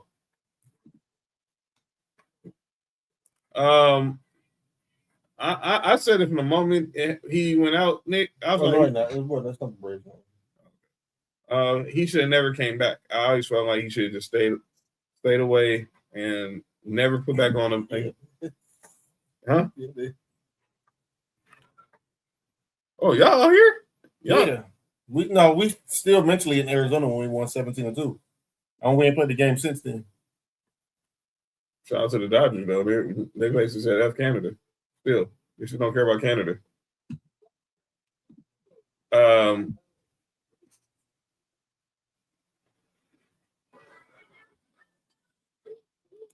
But yeah, I think Giannis needs to. Yeah, I think Giannis needs to go ahead and just axe out of New York and go about his business. Outside Milwaukee and go about his business. Stop trying to play the nice guy. You're forever gonna be a Bucks legend, but you don't want to be there. So just get going. Get ghost. Hey, adios. Bye. If things couldn't went any worse for the Lakers, losing Luka and Austin Reeves was twice. It is worse. So now Austin Reeves, he has an oblique injury. He's going to be out 4 to 6 weeks. Luka's in Europe getting some, or whatever type of treatment he is on his hamstring. He's definitely getting traded by the summer, Sam. Where's Luka head at? Your guess is as good as mine. And why is Austin Reeves making that face with? I don't know. Where's Austin Reeves hand at? Yo, Nick, what's wrong with you? Hey, Nick.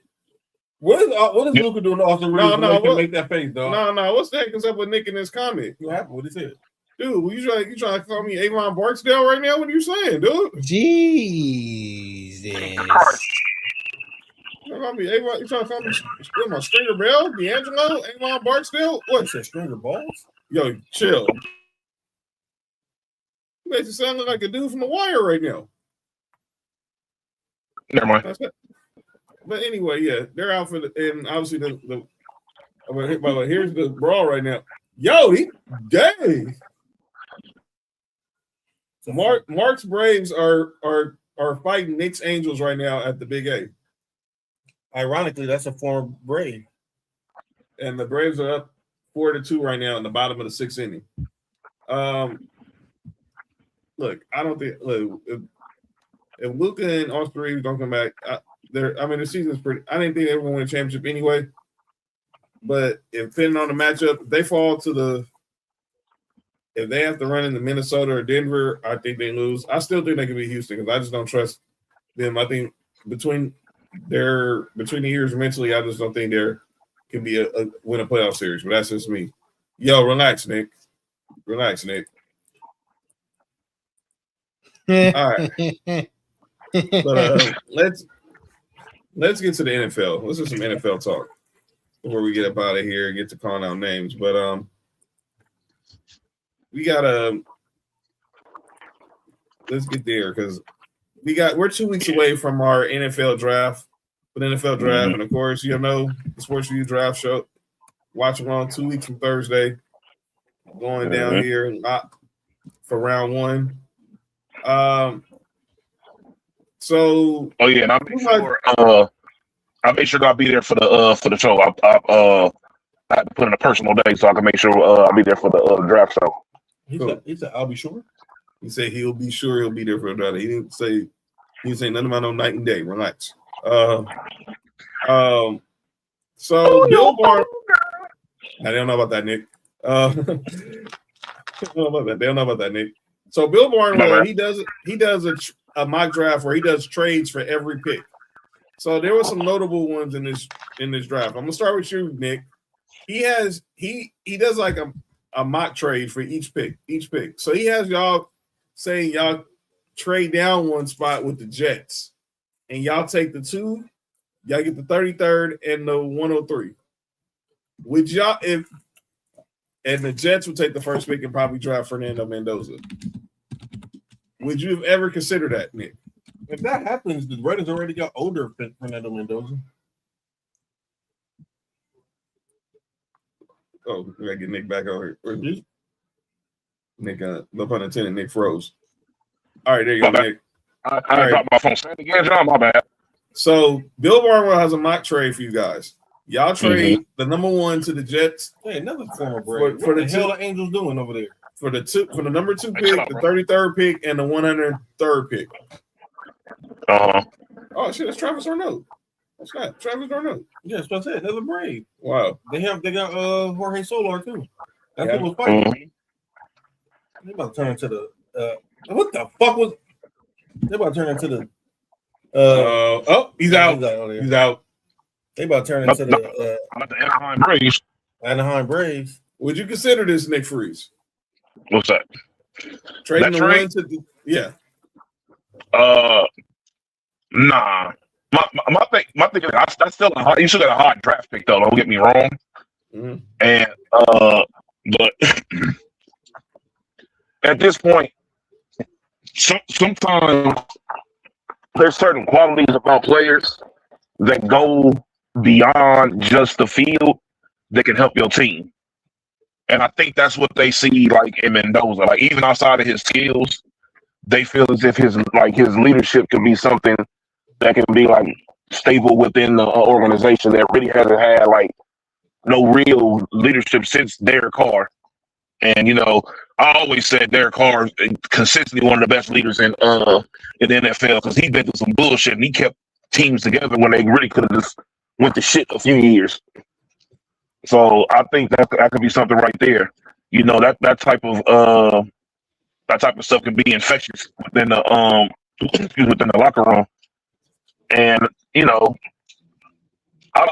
thing is I don't want to be with the opportunity to get this guy that's supposed to be good, and then let's say we do make this trade, and we end up getting what's his name from Alabama instead, like everybody keeps saying for some reason, Orlovsky, and Mendoza ends up being like the savior for the Jets, and we look like fucking idiots because we could have had our savior, but we traded him for some extra draft picks because of some bullshit. All right, Cody, what you think of this trade? He has the Rams and I got a different trade for you. So he has the Rams trading the 13th pick to the Vikings for the 18th pick, the 97th pick, and JJ McCarthy. Hold on now. Now, first of all, because I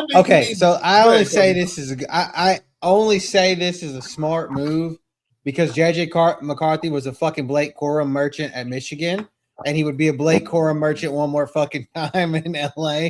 So it makes sense. I don't think it's asinine.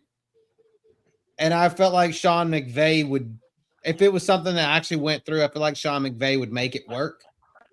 But it would give McCarthy a chance to sit behind Matthew Stafford for another year or so.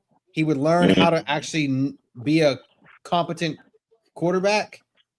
And he's then they move down and they still get at 18, they still get Mekhi Lemon still at 18. I still think that they could get him there, or maybe even Carnell Tate that low. So there you go. Well, speaking of the 18, we don't need them to get any more receivers. They're okay. They're going to get Mekhi Lemon, bro. I'm telling you, he's going to be there. I know. Mark, what you think about this trade with Carolina? They trade the Chargers the 19th pick. They move down to the 22nd pick and also acquire Quentin Johnson from the Chargers. How would that help the Panthers? I guess they're supposed to be giving Bryce Young another weapon. They go alongside Pat McMillan. You get a receiver, I'm mad at that. No, not Jalen Coker. Exactly. Oh yeah, they got the dude who he puts possum. Yeah, you good? What? You good? He do eat possum pussy. Sam said he wants Jordan Tyson on the Rams. No, you might not. Jordan Tyson's going to be interesting because it's his medical that's going to be his medical is going to be what's going to be his determining factor with him getting drafted. Okay, Nick, here's another one, and obviously this is the one trade I feared. Nick to look at. The Raiders, they get the 23rd pick, a third rounder in 2027, and Nolan Smith from the Eagles, but you got to send them Max Crosby. No, I'll have it all later.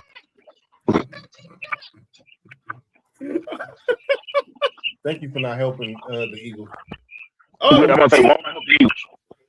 You mean Jalen Hurts, Mr. I don't like Mr. How about this? Mark your Bills.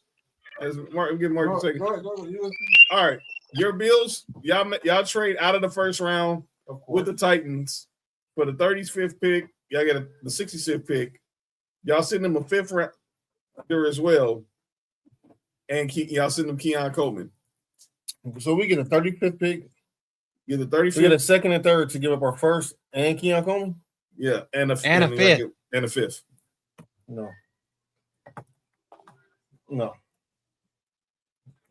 But that sounds like the most Brandon Bean bullshit I ever heard, though. No, it don't. Brandon Bean to say, go back up, John. Brandon Bean to say, you can take our other 3rd round pick and give us our 5th one, and then he'll make that trade. Cody, your Texans at 28 move up to number 19, and with the Panthers, y'all also get the 83rd pick. Y'all get the 200th pick and the Panthers move back to y'all 28. They also get y'all 2nd rounder at 59 and y'all 4th rounder at 106. I mean, I don't know what we're taking that high. I mean, my interior offensive lineman maybe, or maybe Sadiq, the tight end out of is he Miami? That's where he's from, right? So, Oregon. Yeah, okay, Oregon. My bad. Yeah, Oregon. Yeah, that's about all that makes sense to me. But I don't know. I would just rather, if we're gonna do that, let's just trade down and get out of the first round and get a bunch of 2nd rounders and deal with it. So All right. This trade, I hope the Steelers will be stupid enough to do something like this. They get the 29th pick from the Steelers, from the Chiefs. They get the Chiefs, obviously, which is the Rams pick. And they get the 53rd pick, 121, but they also get Adam Tyson from the Steelers. Immediately, no. Alex Highsmith is nice. Yeah, I don't want him on the Chiefs though. Giving him the fucking Spags would be asking for trouble. Exactly. Nick, how about you Raiders make a deal with Nessus Dolphins where y'all get the 30th pick. Y'all move up. The Dolphins move down to 36. You also give them y'all third round during 2027, but they're sixth rounder in 2027. I'm not mad at that because I've always said I thought we were going to trade up into the draft. I have a funny feeling like this year we're going to trade up in the draft, and I think it's going to be somewhere around that pick. And I think we're going to end up drafting like somebody to help on offense, maybe, or maybe if there's like a really good defender available around that time, we might get one. But I just have a funny feeling that this year we're going to like trade up or draft Jacoby Lane. All right, so Peter Schrager has his mock draft. He only does one mock draft a year, so this is his one. Two. Well, this is his first one. Week 1, and then the day before the draft, I think. Right. So this is his first one. Obviously, yes, Fernando Mendoza going to Knicks Raiders. By the way, Mendoza announcing he's not going to be in Pittsburgh for the draft. He's going to stay in Miami with his family. So many people are like that. We've never seen that before. I'm like, you guys have not watched the draft in the last decade. I mean, yeah. Trevor Lawrence, Myles Garrett. Baker Mayfield. Joe Burrow wasn't there, even though it was COVID draft, but still that still counts. Trayvon Walker. Wasn't there when he got drafted number 1 by Jacksonville. This is nothing new. So here's the rest of the first round. He has David Bailey going to the Jets at 2, Arvell Reese to the Cardinals at 3. He has Jeremiah Love going to the Titans at 4. Francis Muigala to the Giants at 5. Spencer Fernald to the Browns at 6. Sonny Styles to the Commanders at 7. Ruben Bain to the Saints at 8. Jordan Tyson to the Chiefs at number 9. Mansour Delane goes to the Bengals at 10. Carnell Tate to the Dolphins at 11. Caleb Downs to the Cowboys at 12. The Rams get Mekhi Lemon at 13. Kenyon Sadiq to the Ravens at 14. My guy Jermon McCoy going to the Titans at 15. Omar Cooper Jr. to the Jets at 16. Olive Uwane going to the Giants to the Lions at 17. Emmanuel McNeil Warren from Toledo going to the Vikings. I like that safety. Monroe Freeman, y'all boy, Mark and Cody going to the Panthers. Akeem Metasur from Miami going to the Cowboys. TJ Parker from Clemson to the Steelers. Blake Miller from Clemson to the Chargers. Denzel Boston from the receiver from Washington to the Eagles. KC Concepcion to the Browns. Kalen Proctor going to the Bears. Markey has y'all taking Caden McDaniel from Ohio State. Caleb Lamou going to San Francisco. Cody has y'all taking Max Eichenacre from Arizona State. He has the Chiefs taking my other guy, Colton Hood from Tennessee. The Dolphins with our pick taking Dylan Thiemann from Oregon. What's his name? Thiemann or whatever his name is. I don't know. That's the same. New England Patriots taking Keelan Rutledge at 31, and then Jadarian Price, the other running back from Notre Dame. Getting 2 running backs getting taken in the first round. You hearing something? Look, Schrager's mocks are pretty accurate. He hears stuff. This is what he be hearing. I'm gonna say this. Did you see how much Notre Dame ran the ball last year? They literally had a 2-back system when they basically had 2 running backs running for down there. Well, I don't know if he ran for 1,000, but old boy for sure did. All they did was run the fucking ball. Oh wow! Oh, like take getting a little physical. So y'all been hearing that what's his name from the Giants? Dexter Lawrence requested a trade. Yeah. Yes. Requested a trade. Can people please stop tying Buffalo that? Do they know who our GM is? Hey, dog. They said they want a second round pick. Hey, Nick, I'll give him a first round pick. Hey, look, no lie. The amount of pressure that he brings as a nose guard is absolutely unbelievable. He has 108 pressures since he's gotten drafted. The next closest person to him is old boy from Big Vita from what you call it? From the Bucks. Tampa. At 32. Vita Vea. Hey, Nick, I'll give him a first round At pick. 32. I don't know about that yet, Sam. He's a project for sure. Hey, who's on the project? Taylor Green, the quarterback from Arkansas, he'll be a franchise QB. I don't want to know about that. Man, get the fuck out of here. I've heard all that before. By Yeah, okay. the way, Schrager, no Ty Simpson in the first round. Because he's not that good. Well, let Dan Yeah, Orlovsky talk, but he hasn't Well, heard. Dan Orlovsky's on payroll, so he got to do that. But we have some. So I think that and that Arizona State pick, I'm just saying for us picking an Arizona State player, that's on par.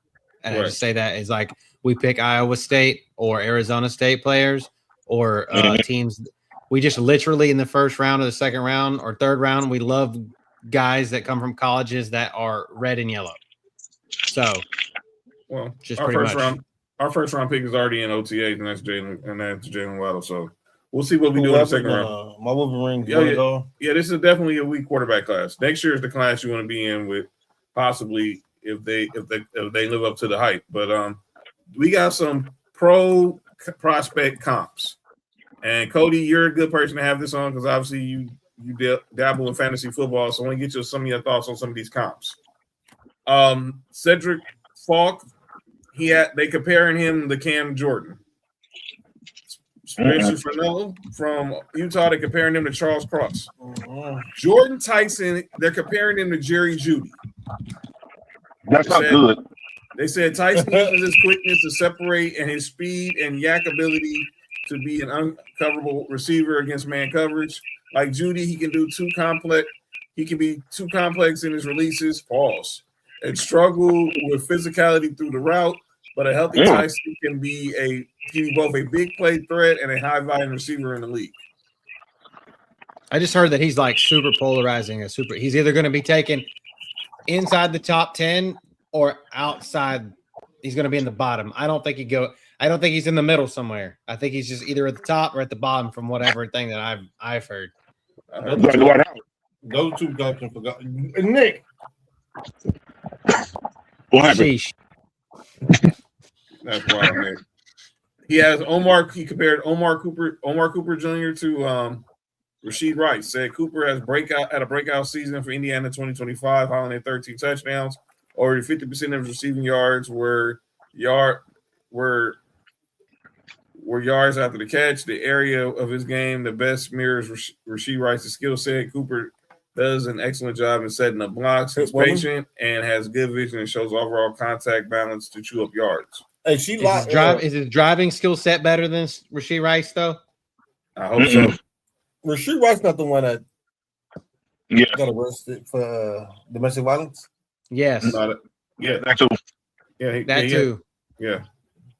They're comparing Arvell Reese to Micah Parsons. No. Monroe Freeling, y'all guy, to another Georgia lineman, Broderick Jones. Francis Muigala, they're comparing him to my guy, Darnell Wright. Jonah Coleman, they're comparing him to David Montgomery. Kyle Lewis, comparing him. Whoa, slow down. That's crazy. To Derek. They're comparing Kyle Lewis to Derek Brooks. All right. Are we seeing who actually made this comparison? Yes. This was Lewis Riddick said this. Okay. So that's what I'm saying. That's what I'm saying. Like, are we looking at who's actually making this comparison? Yeah, I'm gonna give it. I'm not gonna go too over the top of it because I trust Lewis Riddick. I don't. But Chris Bell, he compares to AJ Brown. That's what, the one that carries the Eagles. Sonny Styles compares to Fred. Whoa. With Fred Warner. The Fred Warner that only has one leg. Oh, not the good. All right. Your guy Nick and Mark Zachariah Branch comparing him to Zay Flowers. And Nick, he's comparing your future quarterback. Mike Tannenbaum is comparing your future quarterback to Matt Ryan. No, I wouldn't be mad at that. They should have compared him to a quarterback they have on the team. My guy Jermon McCoy, they comparing him to Stephon Gilmore. Congratulations on your retirement. Shout out to Stephon Gilmore. And then Ruben Bain comparing him to Brandon Graham. They said his stock dropping. Cool. I don't know how true it is, though. All right. Ruben Bain. Ruben Bain with his T-Rex arms. Let it drop. Let it keep dropping. Excuse me, John? Let his stock keep dropping. Relax. It's wrong. Relax. Drop it low. Drop it low. Who's Mekhi Lemon's comp? They didn't show Sam, but I bet Daniel Jeremiah has one. I forgot who his comp was, but I hear it a lot out here in LA because I think a lot of Rams fans want Mekhi Lemon on the Rams to be the third wide receiver. And obviously, with all the stuff going on with Puka, they need another reliable receiver just in case he goes off the rails during the season, which he normally doesn't. I think he's just had too fun of an off season, and hopefully by the time Rams get started with OTAs, his head will be in a better his mind. Amon-Ra St. Brown. That's who I heard. That is who I heard people. That's who Daniel Jeremiah is comparing him to. Oh, Casey Concepcion. Mm-hmm. That is who I heard. A lot of people say he reminds them of Amon-Ra St. Brown coming out of SC. And that's mine. Amon-Ra St. Brown coming out of SC. He was good. He wasn't who he was with the Lions, and he went in the 4th or 5th round, if I'm not mistaken. Yeah, Mekhi Lemon, people are shitting on him because he runs like a 4.5. Like he's pretty slow. I think I personally think he just tanked the combine, period. I definitely think his interviews, he pretty much tanked the interview because look at him in the press conference. He did not want to be there at all, but that's a whole nother conversation. But we'll talk more about that. Look, we're 2 weeks away from the draft. The Sports For You draft watch party will go down 2 weeks from Thursday for round 1. God damn. So be tuned for that information. But let's get to the final segment of the program. It's often imitated. It's never duplicated. Some people who say stuff in the sports world need to get called out for it, and this is the place where we do it. It is time for calling out names. All right. So let me go ahead and get to my calling out names. I got one person. That's not real, huh? You got Doc Rivers. I haven't heard that. But let's go ahead. I need to get to Mr. Google me. One Glenn Rivers. So y'all been following this story with the whole situation with Giannis and the Bucks. And obviously it seemed like there's been a lot of dissension in the Bucks locker room, and Glenn Rivers has been at the center of it. So as he had during a team meeting with his Buck players, and obviously there's been a lot of resentment towards him and stuff like that. Whatever. Go read the article. I don't have time to go through all that. Look at me. Google me. Look at my resume. Google me. He said, "Look at my resume. Google me."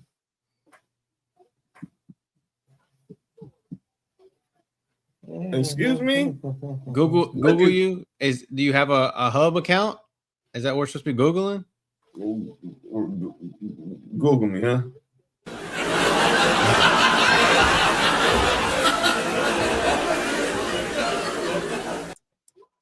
That's funny. No, it's not. How about we Google the fact that every time you're up 3-1 in the playoffs, you lose?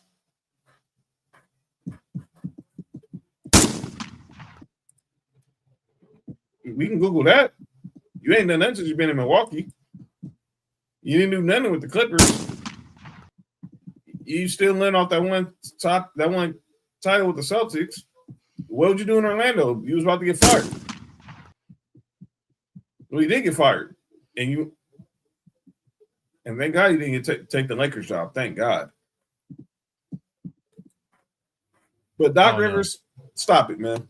Google me. I was looking for this post, and they Googled him all right. Google me. That's funny. They said he stopped the Orlando having a super team. Yeah, he did. He is a stop. He is a good defensive coach. He told Tim Duncan, "No, your wife can't come on the team playing." And Tim Duncan was like, "Well, okay, well, I'm staying in San Antonio and continue building this dynasty." Where he could have had you, T-Mac, and Grant Hill on the same team. God. Fuck. My God. Like, can we reimagine? You know, that happened in another timeline somewhere? Like, literally in another timeline. That shit. I had it on NBA Live. Tim Duncan was on the fucking Magic with Grant Hill and T-Mac. And think about it. Grant Hill is still dealing with those injuries after he left Detroit. If you get Tim Duncan there, he does not rush back. And T-Mac turned into what year is that? What year is that? 2001. That was the year he became a free agent. Because we signed that was 2001 was when T-Mac and Grant Hill ended up signing with the Magic. Mike Miller, Bo. Oh my God. Mike Miller was rookie of the year. Mike Miller, Bo Outlaw, John Ameche, Michael Doliak, and Andrew DeClaire. Holy shit. With Timmy D, that would be disgustingly. They would have been bad. They've been so bad. They'd have been.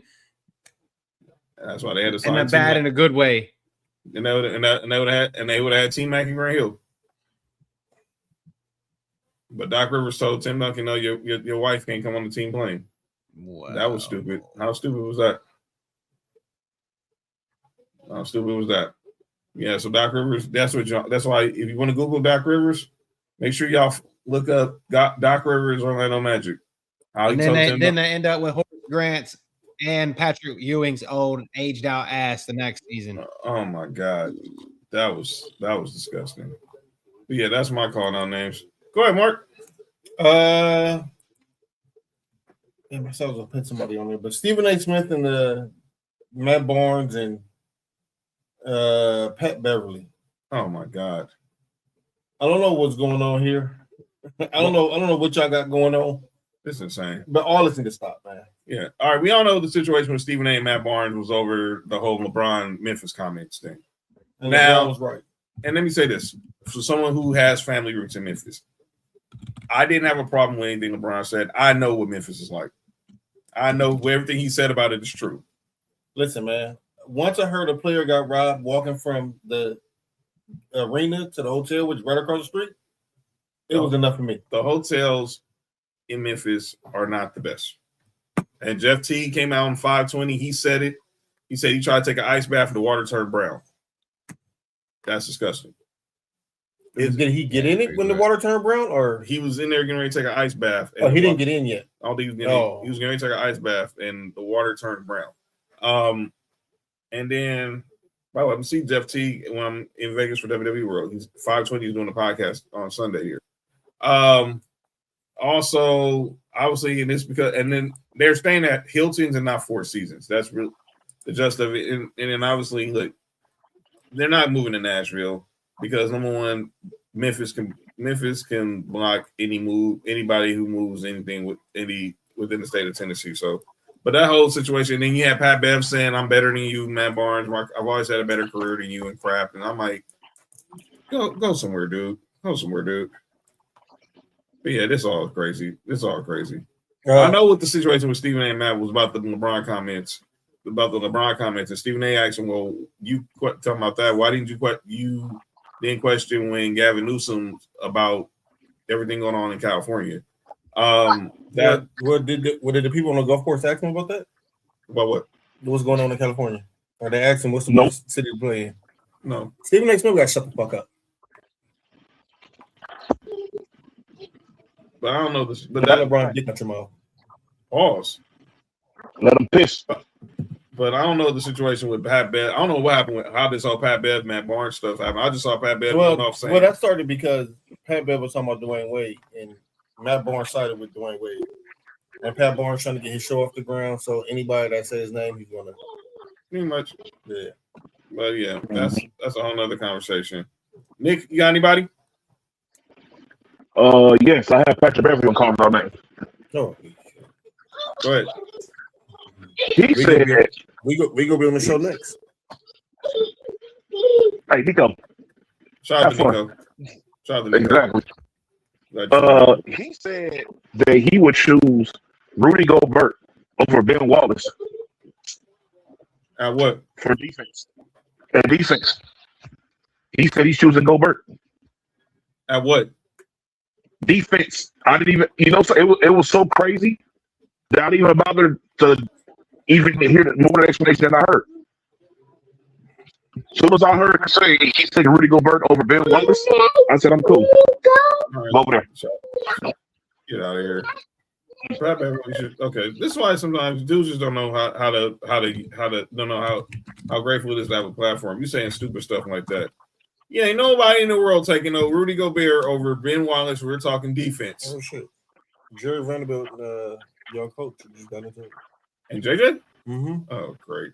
It took 16 seconds to the game. He called a timeout to take Jerry Vanderbilt out. But go ahead, Nick. All right. But yeah, that's why I don't call my names. That's it. Cody, who you got? Is he doing? Is Pat Bev? Is he still on hooping and hollering with Jay Will? No, he got kicked off, right? Yeah, he's doing his own thing now. Yeah, he's trying to get a show off. That's what I'm saying, trying to get a show off the ground. So anybody who say Pat Bev's name, who has any kind of clout, he's gonna. Yeah. That's type of attention. He still think Chris Paul's overrated, but that's a whole nother conversation.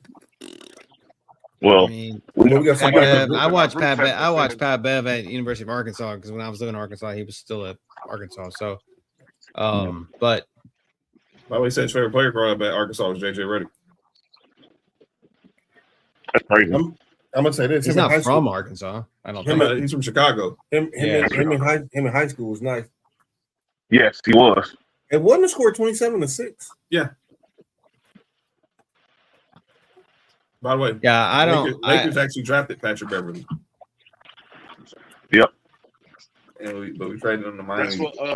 That's what him and Rashad McCants got into it about that work. About the Oregon F. Rashad McCants too. Forget Rashad McCants too. He's such an idiot. She is. Rashad McCants. Cody, who you got? Rashad, I can't think of anybody tonight off the top of my head. I don't really have anybody other than the fact of just I just say this: fans need to just get off the tip when it comes to the draft because I'm already just hearing shit that doesn't need to let the players do what they want to do. They don't show up. They want to show up to the draft. Big fucking deal. Literally big fucking deal. And I'm assuming this is all over the fact that Fernando Mendoza's not going to the draft. Yeah. He's the number one pick. He should be there. I'm like, no. He's not getting paid yet. He's not getting paid yet. So why does he need to be there? No, he shouldn't. Tons of first round picks don't show up. I mean, like I said, we named a bunch. I go to 2015. Jameis and Marcus Mariota went 1 and 2, and neither one of them were at the draft. Well, Jameis was still in the touchdown. He was somewhere stealing crips. He was doing what? Crab legs. He was eating crab legs. Yeah, you good? Oh. You good? You all right? He got crabs. There was a white girl standing next to him that he got crabs from. That's wait. He got crabs? He stole crabs? He got crabs. Yo, he got crabs. They're on a plate next to the white girl. That's insane, man. Well, stealing crabs from a white girl is crazy. I think my John said that. Would you have on Johnson? Yo, chill. All right. We gonna get up out of here.